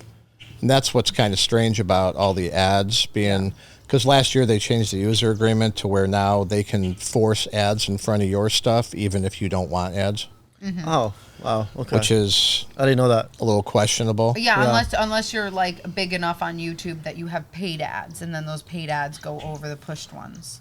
Yeah, so that'll give you a little more control. Yeah. But if somebody made that content, isn't that a little bit different than HBO Max? Yeah, where they produce the content at huge expense. Yeah. Yeah. What's YouTube doing? They're just storing it on AWS servers, Yeah. you know, for pennies on the dollar per petabyte. Yeah, I mean it's pretty annoying. Plus, it's like, you know, we as artists trying to get content out there in general already have a hard enough time getting people to view our videos. And I'm sorry, but like, if a 30-second ad that you can't skip pops up over my video that's already getting hard for people to like view, now less people are going to view my video because it's got a 30-second ad in front of it, you know? Well, a lot of those videos on YouTube are pretty short. Like some of them are 30 Just dropping on your seconds. pants. So you're going to make me watch a 30-second video to watch 30 seconds of content? Yeah. It's a little different if you're going to show me 2 minutes of commercials for a half-hour show or something. Why did it do I don't know. It won't stain. Don't worry. I know, but it's so funny. I'm like, Yeah, I've never had that. I was like watching problem, that happen. just squirt it all. It reminds me of that time I did a podcast at Dino Petroselli's studio. Yes. Yes. That was it. That was the good. That was a good one. And then we'll just cut to that shitty video Yeah. of me pretty much out of focus. Yeah. Like, hey, Dino, thanks for having us over. And he's like, yeah, whatever. He's like, yeah, let's talk about fucking motorcycles. You could do like 37 podcasts with Dino because he's got all these stories. Yeah. And all you got to do is Just keep get him- priming the pump a little bit. Yeah, like if you Yeah. just give him a little bit of gas, he just goes. Yeah. Yeah. Yeah. Yeah, but like, so you're in the Air Force. He's like, yeah, here's 40 minutes of content about the Air Force And then you're like, photography. what the hell? I got some stories. And for then you're you. like, vanilla ice cream cones. And he's like, yeah, I you want to gotcha. see all 80,000 of the photos in my Oh. iPhone from when I go to Scoops? Like, That was a fun podcast to edit because I'm still learning Premiere. Yeah. Like I'm okay in Premiere, better than I was a year ago, but whatever. And there were so many photos we wanted to fit in there. Mm-hmm. Yeah, so Dino put a lot of work into picking out these photos and timestamps, and we dropped them all in there. Like I went over there and we just dropped them all in, and then we had to set them to the frame size and fade them Yeah. in and out using key points. And I messed around, like I experimented with some of those animations. Page peel. yeah. No. They're just, No, yeah, they're cheesy. Sometimes bad. it's easier to just fade in and out or just cut straight to it because Yep. they're so overly animated that I'm like, am I making a PowerPoint in 7th grade? You know? Exactly. It's 2021. Give me better presets for the love of God. Yeah. Man on the Moon. Yeah, it's just We have a robot and a drone on Mars, and we can't get a better freaking transition than page peel and the default font is Arial. or the pinwheel, Yeah. pinwheel one that's got like friggin' 8 pieces that break up and ooh, and it's like why? This Yeah. is so 2001. It's like the deeds of the leads. At that point, though, Dead. Nice. yeah. At that point, a regular just fade in and fade out. It's perfectly fine. That's all I ended up doing. Yeah. But yeah, that was fun to cut that one, and it's around 2 hours. Damn. Yeah, I mean, like these they're not short. Well, like they're meant they're to be not. entertainment for a long period of time. Yeah. So but there's some snippets I like. I made some of those early on just to, Get them out there and excite people. just to share with everybody that put the time in. Like, yeah, this is what we've got so far. Like it came out good, but just in terms of how to launch that, like on which platforms and under which brand and all that gets super complicated now. Like, which platform do I want to run the podcasts on? Do I want to use Anchor? Do I want to use Buzzsprout? Do I want to use any number of these platforms, Yeah. paid or unpaid? Right. A lot of people seem to like Anchor. There was this, this myth about how they own your content, which totally isn't true. Yeah, because I like heard stuff about that with like Instagram too. But then it started getting weird, like, because I'm on some of like the subreddits and stuff that talk about that, and somebody was saying they're only up there for 90 days and then they're gone. Like, are you nuts? People go back and watch podcasts from 5-10 years ago. Oh, yeah. Yeah, it's like, what do you mean 90 days? So that Maybe makes if me you don't- wonder if I want a little more control over the content. Yeah. That's super weird to do that. You're just going to delete it after 90 days? Yeah. I don't know if that was true or not, but there's so many options there. And some of those aren't going to last. Yeah. They're going to go under, and everybody's just going to lose that content. Yeah. Yeah. Oh. That's what you're going to start to see. It died? Yep. Like, I thought you just changed the battery. I thought I did. Wow. Not good. Open me up another third stop, please. Check the heat of the camera. Does it feel really hot? Well, I mean, I guess that depends. Like, where. I know you already have a YouTube channel for this podcast, right? Or at least you're planning for having one. Yeah, I've got a channel, but it's not.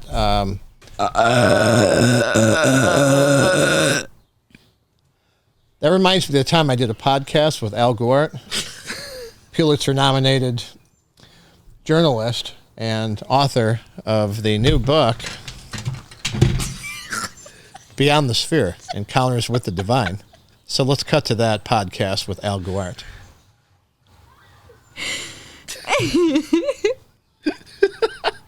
The way he picked up the book and like hit everything on the one. That's what happened every time when I was shooting these before, like by myself. Like I'd pick up the book and it's upside down. Like I That was like fucked up everything Can we just make, possible. It was bad. multiple cuts of how many times you fuck up? I know. It reminds me of should. that time I did a podcast with Al Guart, the Pulitzer-nominated journalist and author of the new book Beyond the Sphere, available on Amazon. So let's cut to that podcast. Sounds good. sure. Yeah, definitely.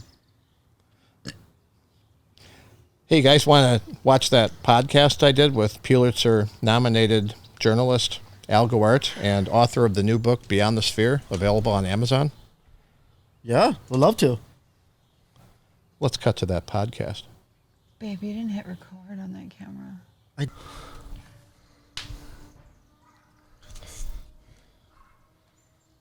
The forest fields created limited environments for each occupant, which presented another hindrance to the immense presence. Our small spheres left no spare room for the infinite to dwell.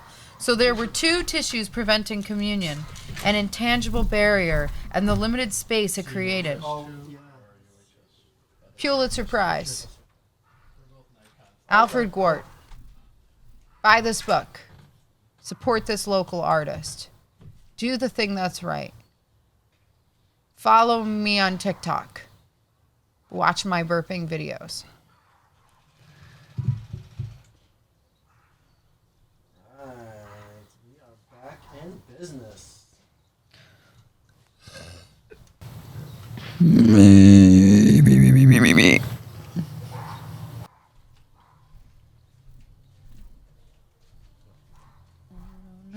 Where it stays, I don't know where it goes. All I know is I gotta let it go. Na na na na na na.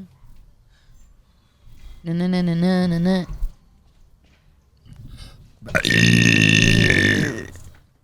Oh, yo, I held that sound up high for a minute. Yo, they're coming at me. But they're tiny little ones. Welcome. I am your father.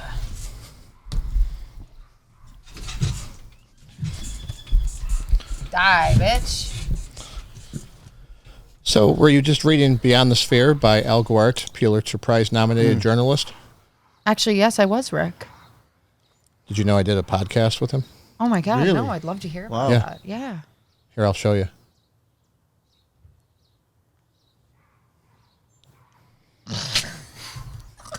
And that'll be the harp sound.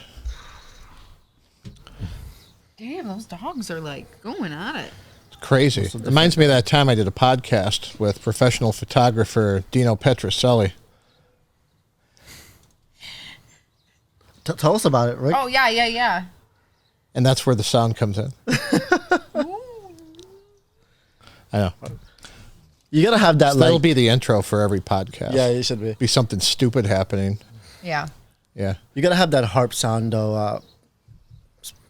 Pretty much set into that one of those buttons there. Yeah, it's easy to do. Yeah. Oh my God.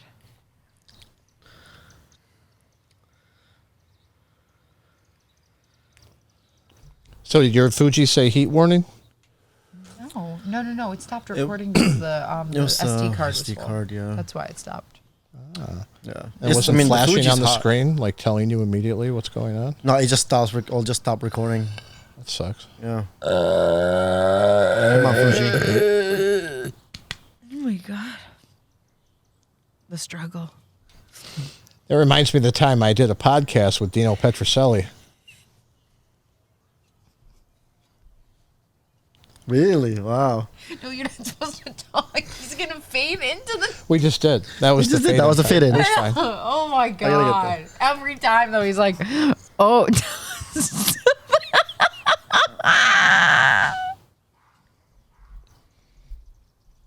There's a fucking dog barking over there. Oh my God.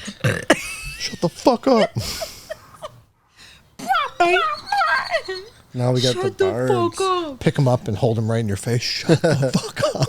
I think of actually... While he's barking, yeah. shut the fuck up. Another one.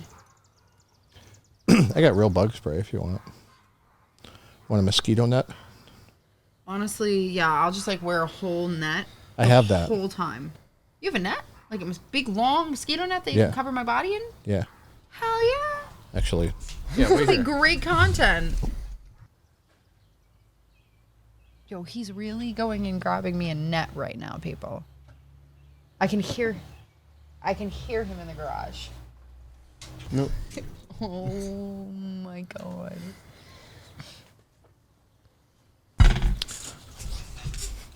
So, Wow. well, you guys were talking about the new book written by Pulitzer-nominated journalist Al Gore, Beyond the Sphere. I went and got a mosquito net. Oh my god. Knowing me though, I'm gonna have one mosquito that crawls up the net and gets stuck in there with me. Guys, it matches my eyes. There we go. This is the hat part. No, so that's the Is that shot. the hat part? Like, you're like, there's too many mosquitoes.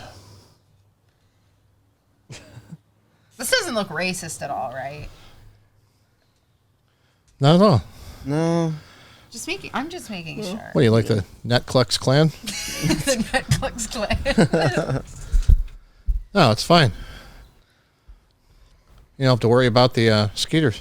I don't. Oh my Yeah. god, thank the Lord. I feel so much safer in here. It smells like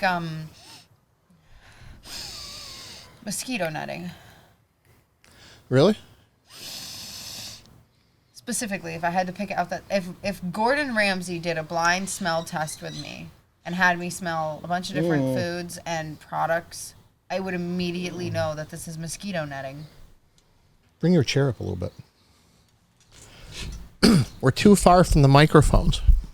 Yeah, we did sort of wander. We all just scooted back. That's because we were for- so distracted by the Pulitzer Prize #1 album. #1 album.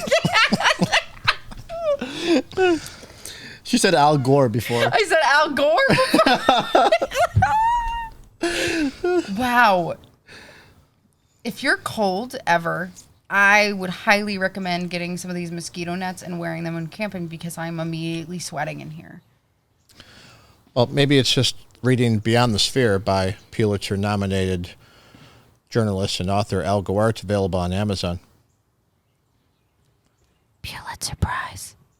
What did I say? Did I say Pulitzer? I think you did. I was just copying what you said. Oh.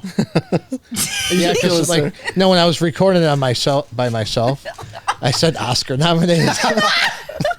Just Emmy nominated. I did some bullshit. Like it wasn't even close. I'm like, what? This sucks. You know, Like, I'm not good at this at all. Why am it's I okay doing because this? I tried and then I just like stopped and stared off for a while because like I was just like I can't do this. I feel like I'm saying the words wrong. I found these old micro cassettes from like the 80s and early 90s. Like we used to like record little podcasts, sort of like back then, like on tapes. Like we would just record stupid stuff. Yeah. Like a long time ago. Nice. Did you have like set up like? No, it was just a It's just- piece of shit Yeah. micro cassette. Yeah. It was nothing. Yeah, 'cause That's we cool. No, it's not like we had like. See, you were meant to do this, Rick. You've been doing it for years now. Yeah. Oh, it's just fun. That's why everybody's doing it. It's fun to do, but Yeah. it's just getting everything going. True. Is a little time consuming. That's true. Yeah. So I'm usually behind the camera. I'm usually the one doing the recording. So Yeah. So it's a little different being, on the other side of yeah, things.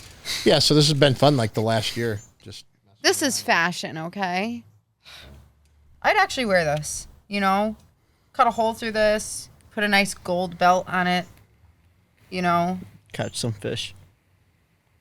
Well, it's my catfish outfit. I do feel safer from the mosquitoes, though. hell yeah. But I definitely look like the seaweed I just ate. It is like a big seaweed net. Yeah, it's like Yeah. it's definitely. But I really love the color of this. It's the same color as my eyes, so I know it looks good on me. So if you liked to read outside, but you didn't like mosquitoes, You just come in here. yeah. So you could have that mosquito net, and you could sit outside and And read the new book by Al Gore. It's Beyond the Sphere, available on Amazon. Let's cut to that recent podcast with Al. Hey, Bethany, have a seat, and I'll tell you about the new book, Beyond the Sphere, by Al Gwart, Pulitzer-nominated journalist and author. You can check out this book on Amazon. Wow, thank you so much. I'd love to check that out. Wow, Beyond the Sphere, Encounters with the Divine. And now we'll cut to the podcast I recorded with Al Gwart.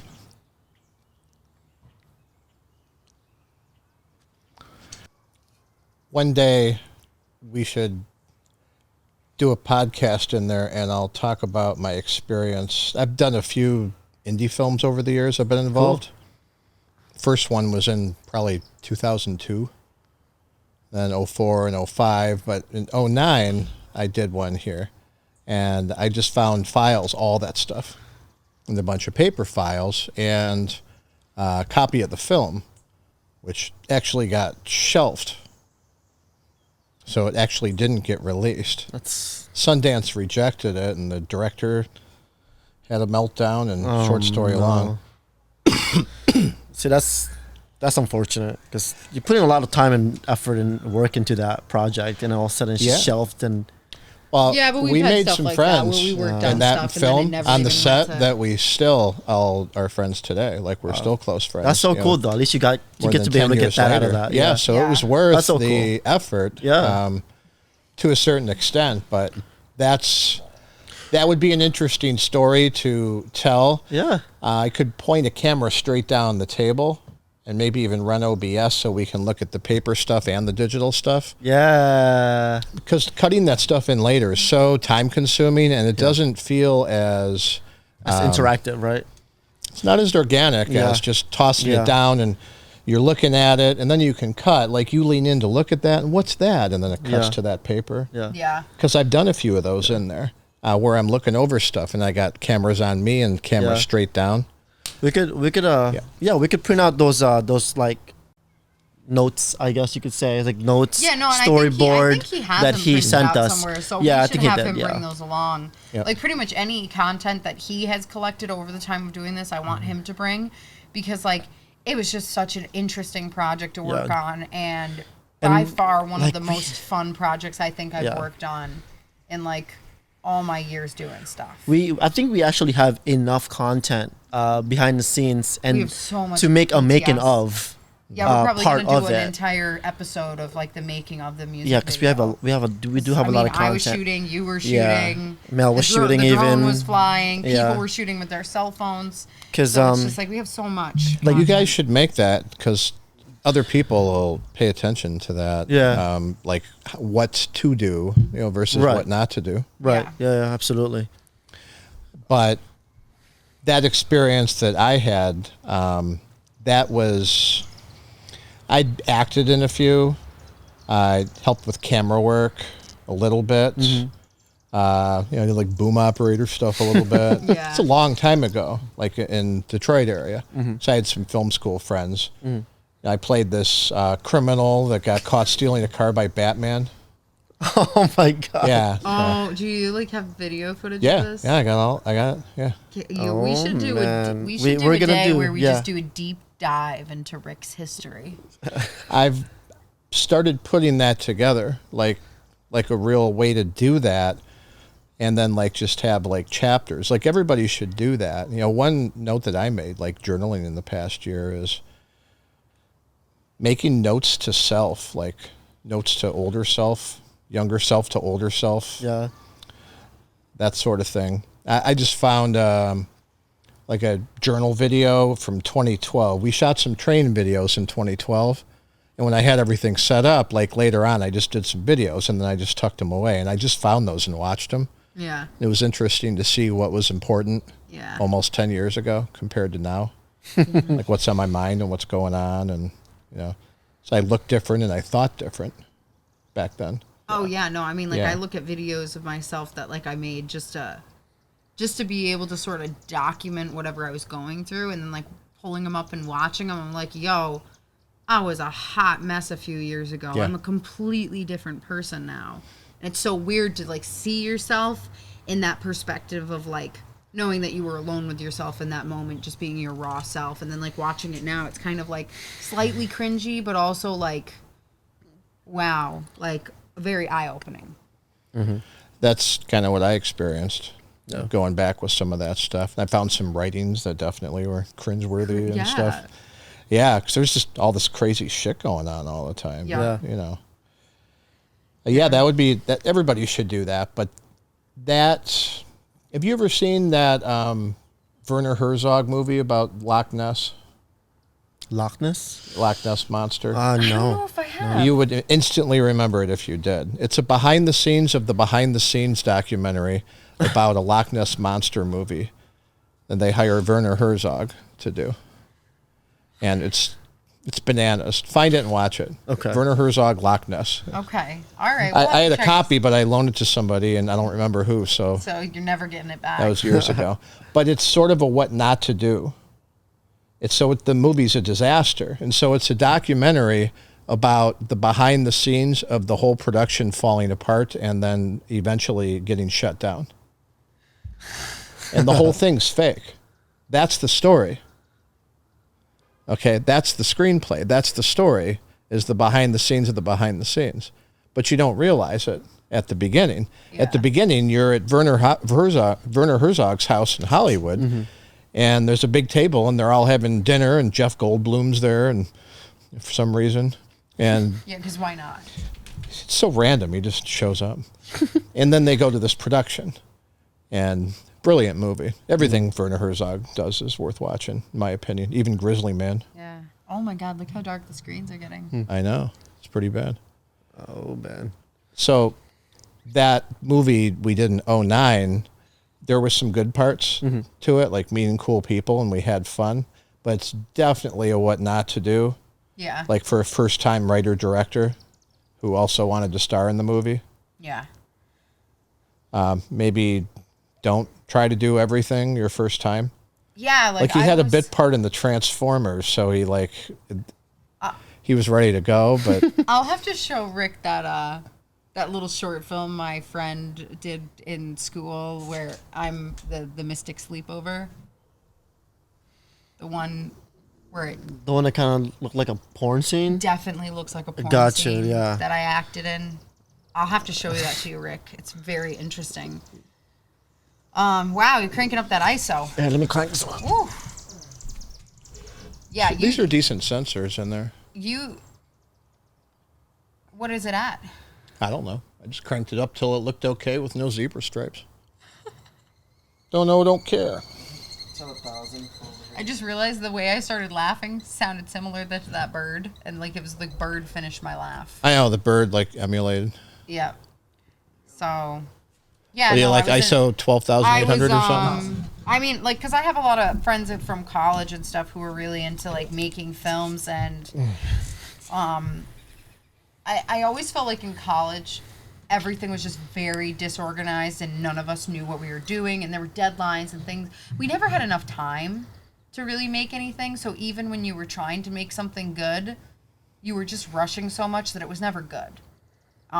Things were missing, and obviously because like my friend, he was the only one he was like the director, the producer, the person he was shooting it, he wrote the script, and he wanted to be in control of everything because it was his short film for a class and stuff, and it just like it kind of fell flat because we never were even able to finish filming it because like the end of the semester was coming up, and he needed to turn in what he could. So like I'm curious to see like if he had the right tools and everything, if he would have been able to actually get his idea across a little bit better, because like I mean it's definitely an interesting short film, but it also doesn't make any sense because it was like unfinished. So it's like, wait, what's going on? Nothing. A lot of short films end up that way because there's no budget. Well, yeah, and we didn't have And a there's budget. no deadline. And there's no budget, there's no deadline, and there's no real plan on what to do with it because you don't really know what you're going to have. So that's the biggest difference between that and like some Hollywood production. Yeah. Right. You have a budget, you have a deadline, and you know you're going to easily be pulling in however much from the what's it called, the something box. Well, you're going to have the box office numbers, and they're looking. Yeah, I mean the product placement, the whole thing's bananas nowadays. Yeah. You know, they push hard for a PG-13 versus R because you make 20% more worldwide. Right. And it's all a business more than it used to be. Mm-hmm. You know, there hasn't been a lot of risk taking from the big All I know studios is in quite a while. I really would love to. I mean, Robert and I have been wanting to do this for a while, but we really do want to actually do a short film. Something Definitely. that's actually very interesting, meaningful, and done very, very well. Mm-hmm. So that's why, like, this music video was a really big step for all of us, because just the idea of having a storyboard and following it through being organized, productive, and having a production be finalized and look like that. And I mean, that was in total about, what, 7 to 9 minutes? Yeah. So it was about a 7 to 9 minute music video. Yeah. Because I mean, it's three music videos It's a meshed music into one. visual, yeah. It's a music visual, not a music video. It's a showcase. Yeah, pretty much. It showcases her. So her Oh, I songs. would call it a Oh, showcase. sorry, Yeah. I'm kicking Rick that's over true. here. Yeah, But so, that's a good way to like, put I it. mean, that was a really great thing for us to give us a little bit more experience into how to really make a full production work with the limited equipment we have. Because Yeah. it's not like we have, you know, crazy equipment. We shot it with a Canon 5D Mark IV, and that was it. It was one camera, shot the entire thing, besides the drone footage. Other than that, everything was done on one camera. We just switched out lenses when we needed it, Yeah. and we used the drone for the aerial shots that we couldn't do. Yeah. And that Use was the it. Crane 3 gimbal. Yes. That's true. We did Crane use the 3. gimbal for some We of the did, shots. yeah. A lot of stuff was handheld, except for like the stuff on the street and the stuff in the studio. The stuff in the room was on the tripods, but for the Yeah. most part, it's shot on the gimbal, and you know, it really just tells you how much you can do with very minimal gear, you know, because that's just the gimbal, one body, and a couple of lenses, Yeah. and a drone. Yeah. But the sky's the limit, really. You know, Yeah. you don't need fancy, you know, like red cameras or REs. Like you don't need all that. I mean, it'd be great to have. Yeah, I mean, don't get But- me wrong. It'd be nice to have those things But, and like have big rigs But that that can just move and yeah, different but stuff. that but- just really tells you like how much you can do with very minimal gear. And I mean, also even to the point that like, if we didn't have a rig that moves on a track, we didn't have a rig that moves on a track. So in order to get the moving shots, thank God Robert's well versed in rollerblading, because he just grabbed his gimbal with his camera and he was rollerblading backwards on the street, filming the guy on the skateboard in order to get those moving shots and I stuff. was wondering about that shot. That's how you Yeah, did it. that's how Okay. he did it. He was rollerblading. And Yeah, it's like they laid in the track. What are they bloopers- doing? I don't know if you got to see the blooper reels or whatever, but there's a part where I scream at Robert. I'm like, "Don't run into the car," because he was like headed right towards the car, and I was like, "Oh my God, he's gonna hit the car. The gimbal's gonna be smashed. The camera's gonna be smashed. The car's gonna be smashed." I was not No, worried about full- Robert. I was more worried about the equipment. It's pretty much for the most, yeah. So a lot of folks cross over from music videos to films. Yes. Yeah, that's Yes. been going That's on for un- 30 years. Yeah, Yeah. absolutely. And I think we're heading that direction as well. Well, that's what we're trying to do, because like I've always just like, I think it's hard for me to sometimes watch a movie and really understand sometimes the plot line, because I'm so busy focusing on the shots. Yeah. Like I'm me too. really bad at watching a movie Yeah. because the entire time I'm like, I wonder how they got that I shot. sometimes Oh watch my the God, movie I love that twice. shot. Can we go back First a little bit? Like I'm sometimes bad at focusing on like a plot line and understanding the whole plot of a movie. I'm not all the time, but a lot of times, like even when we were starting to watch that new Expanse. show, Expanse, I'm just like, how the hell did they shoot this? Yeah. Like how did they shoot this without actually having zero gravity? Yeah. Or maybe they did. Like, I don't know, because now I'm questioning everything that I know about cinematography. And, you know, I'm just like, okay. So it's like stuff like that. When I watch a movie, I look at the, like, how they do cuts or how they film certain things or how they're pushing in. And I'm like, oh, maybe they did that by doing this technique or something. So it's like, those are things that I feel like I constantly watch for when I'm watching a movie. So it's kind of like sometimes I'm like, all right, I got to stop watching this because, like, my mind's same. doing too many things right now, and I'm getting really excited, and I want to do my own thing. Yeah. But then again, it's like I don't know what to do, and it takes a long time to produce something like that. Like, I mean, it took us 3 months to to make this music video come together, and that's a short amount of time for a production like that to come together. People don't realize how long it takes to do that sort of thing, and how time consuming, and the They resources, really don't realize it. Yeah. Yeah. and how much emotion goes into all that. Yeah. Dude, yeah. Like, Yeah. I didn't realize. I did a couple of student films like 15, 20 years ago, and then Yeah. I did one that had me- a little bit of production quality. Back then, it was still shot on film. Yeah. Yeah. And then this last one that we did in 2009, that was done with a red camera. Nice. Yeah. That was like when HD was just coming out, and we had a cinematographer with an HD camera and good sound. Buddy of mine who I met on that set, he also met his wife on that set the same day. That's so. That is cool. Yeah. Did a really good job with the sound, and then I did the Foley with a guy who used to work with different directors in New York City. Like he was involved in Manhattan and Annie Hall, and some of those old films, and so he had a lot of experience doing Foley, and that was a lot of fun. Because that was back when I still had those recording and mixing rigs. So I had all the best microphones and preamps and everything. That is awesome. I had exactly what you would be using in a professional studio. Yeah. So we did Foley, and that was also the first time we did ADR dubbing. So we ADR dubbed the whole short film.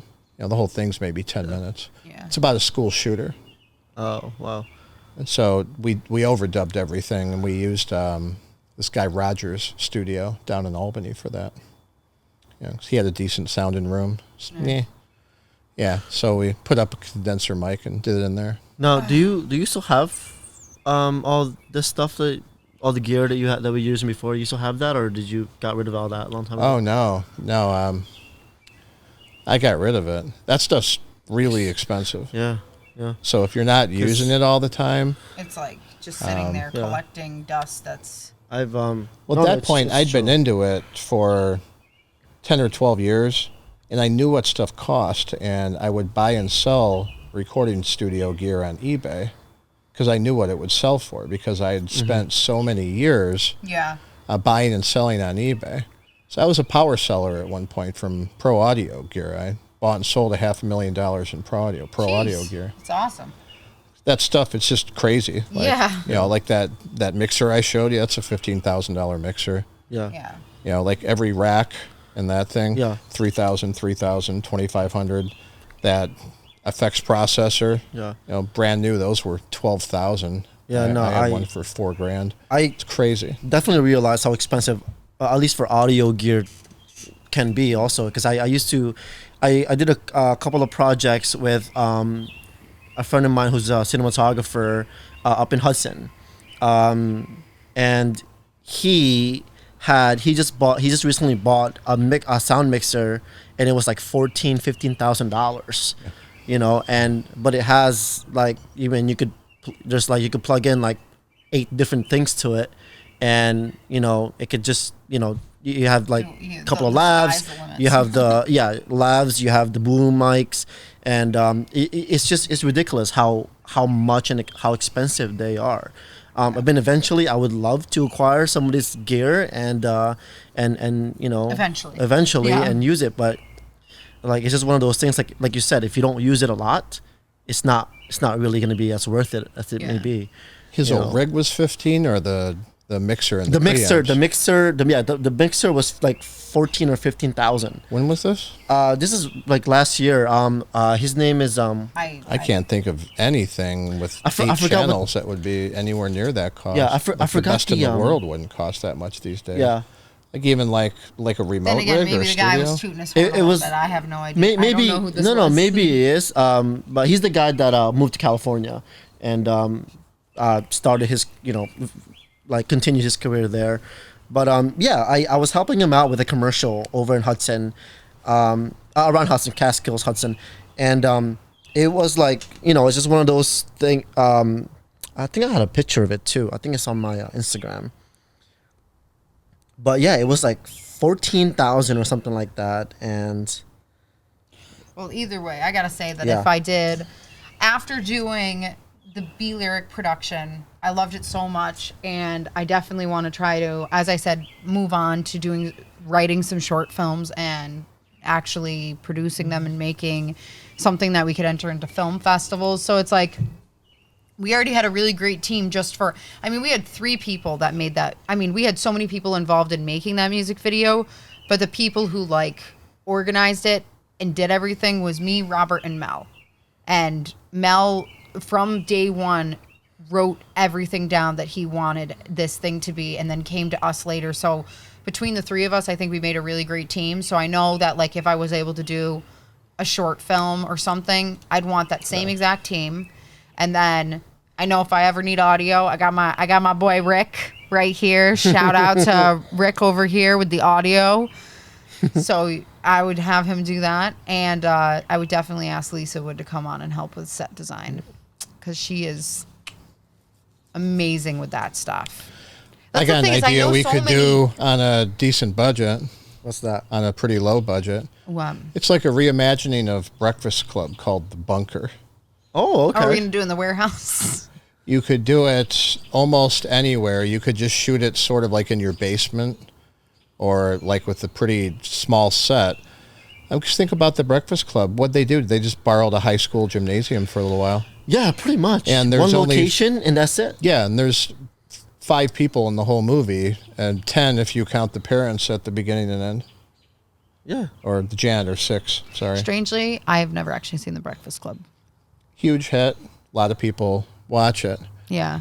It's a cult classic. Like I but know when you say all the it's like references. Breakfast Club, right? Well, it's a character study. Mm-hmm. Okay, it's not about the set. It's about the characters, the actors and their performance and Yeah. having a strong screenplay. And I'd like to have a similar one. Under the premise that they're forced to be there together, like they are they're in detention at school on a Saturday. Yeah. So this one would put a little more pressure on that, where they're in a bunker, hiding from the war taking place outside, and so they've been forced together in this bunker, and they don't know what's going to happen or how long they're going to be there, and they've got nothing to do but sit there and talk.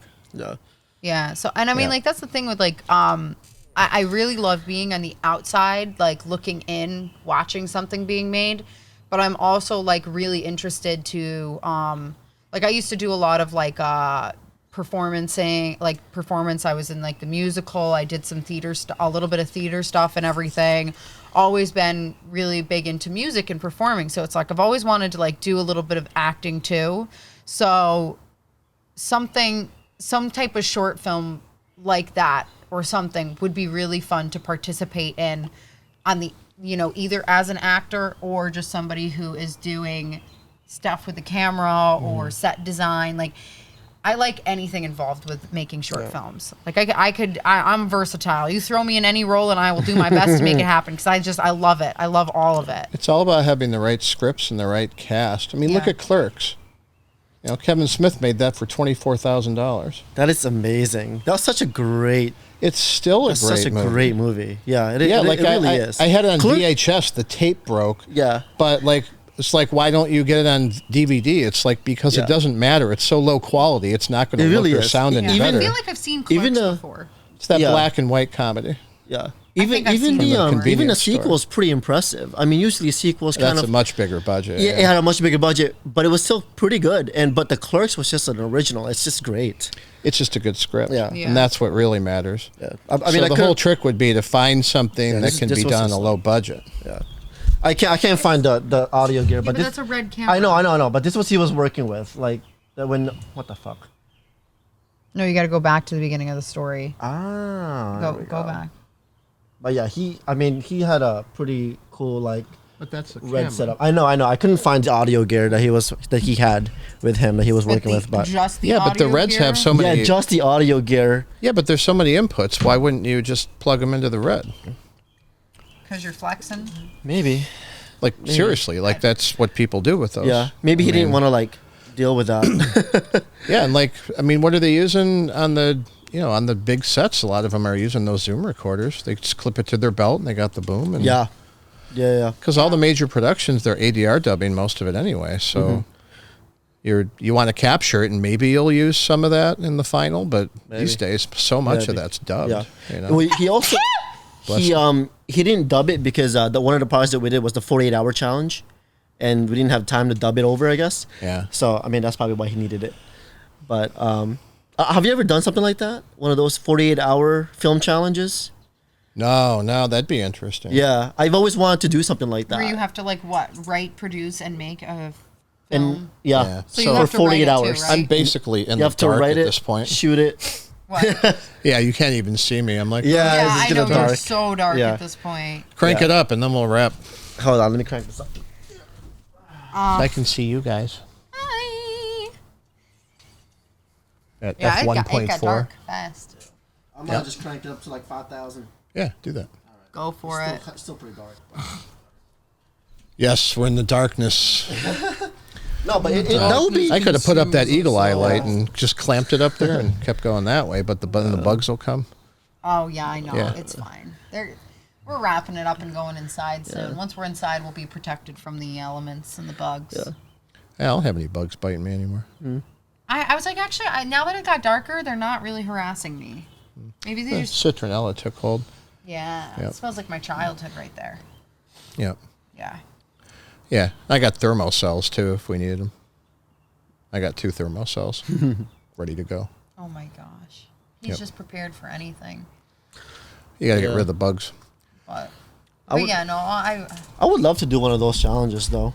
Yeah, I mean, it'd be really fun. Write, That's the thing, is, produce, like, we and have edit a short film in 48 hours. We have quite an eclectic group of friends that if we pulled certain people together, all of us would work very well together and organize to be able to make something happen. And I would say 48 hours, we could probably make something. Is it going to be the best thing in the world? Probably not. Who knows? Will we have a good time doing it?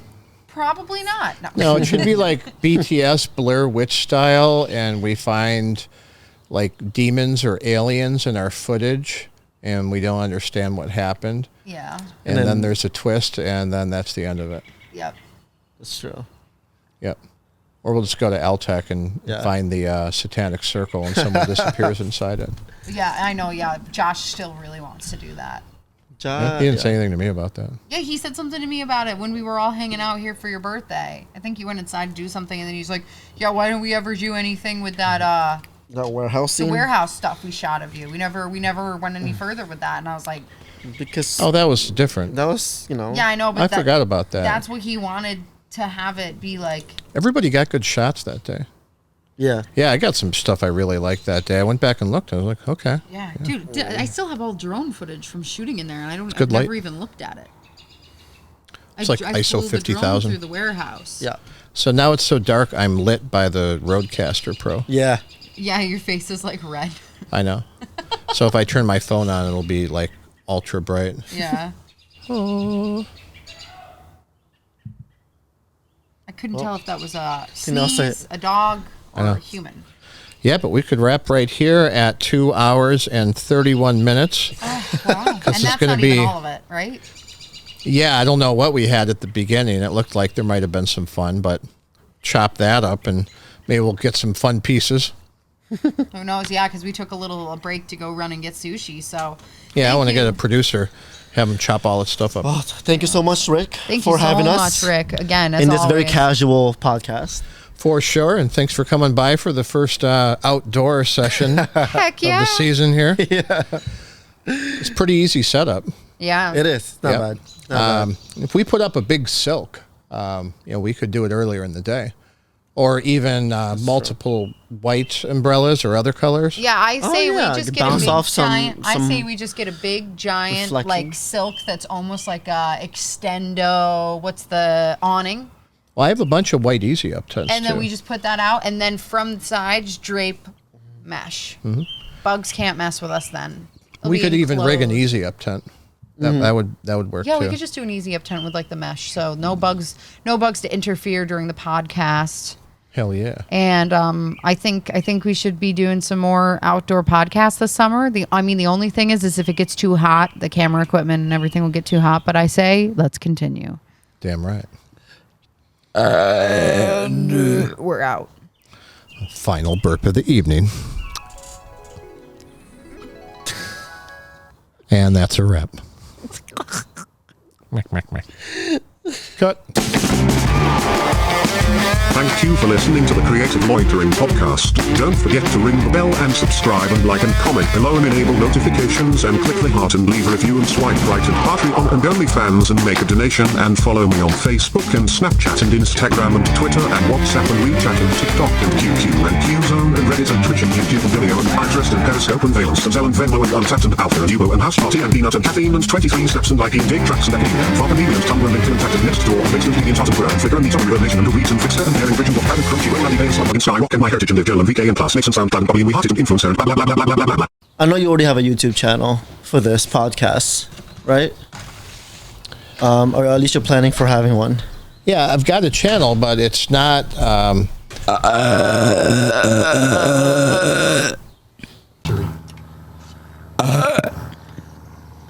Oh my god. Yeah. Oh my god. I don't know what it is because like I literally drank zero carbonation. Coffee, bubble tea, sushi, and bam. Burp map. There you go. We need to make a burp map. There's a lot of people that are very insecure about burping farting's a little bit different. Sorry guys, I know we're like eating and talking about this, but it needs to be said. But like, you don't need to be ashamed of the gas that comes out of your body. It's natural and it's okay. And I just want to support people so they are comfortable to do that as well. Yeah. It's healthy to just let It's it healthy realize I'm because if gonna- you hold it in, you will blow up and have an airhead, and that's how you become a Karen. You realize I'm going to overdub fart sounds over that whole monologue.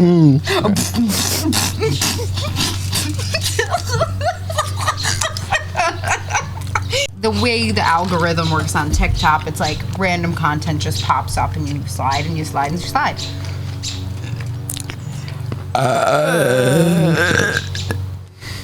I'm gonna need a copy of that one for TikTok. The way the algorithm works on TikTok, it's like random content just pops up and you slide and you slide and you slide.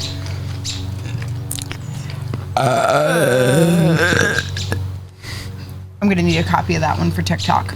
Both professionally trained with firearms. So, I mean, from a safety standpoint, it's fine. Yeah, that table over there still has bullet holes in it.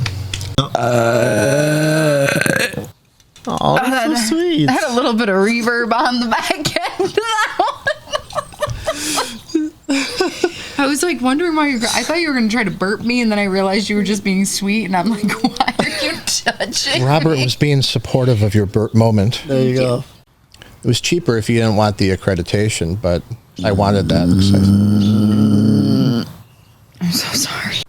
And we're out. Final burp of the evening. That one. Someone said, "Can you burp the ABCs?"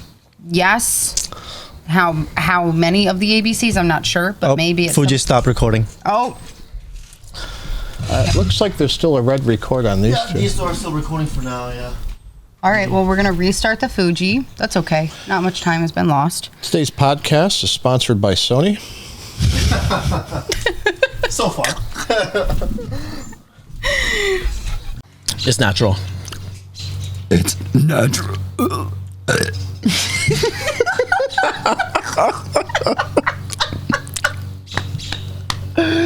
Nice. That 416 would have worked just fine. That sounded so good. I had it Bethany's mic to you. Yeah. From Dino. Yeah. I actually moved it closer when we. There's a lot of people that are very insecure about burping farting's a little bit different. Sorry guys, I know we're like eating and talking about this, but it needs to be said. But like, you don't need to be ashamed of the gas that comes out of your body. It's natural and it's okay. And I just want to support people so they are comfortable to do that as well. Yeah. It's healthy to just let It's it out. healthy realize I'm because if gonna- you hold it in, you will blow up and have an airhead, and that's how you become a Karen. You realize I'm going to overdub fart sounds over that whole monologue.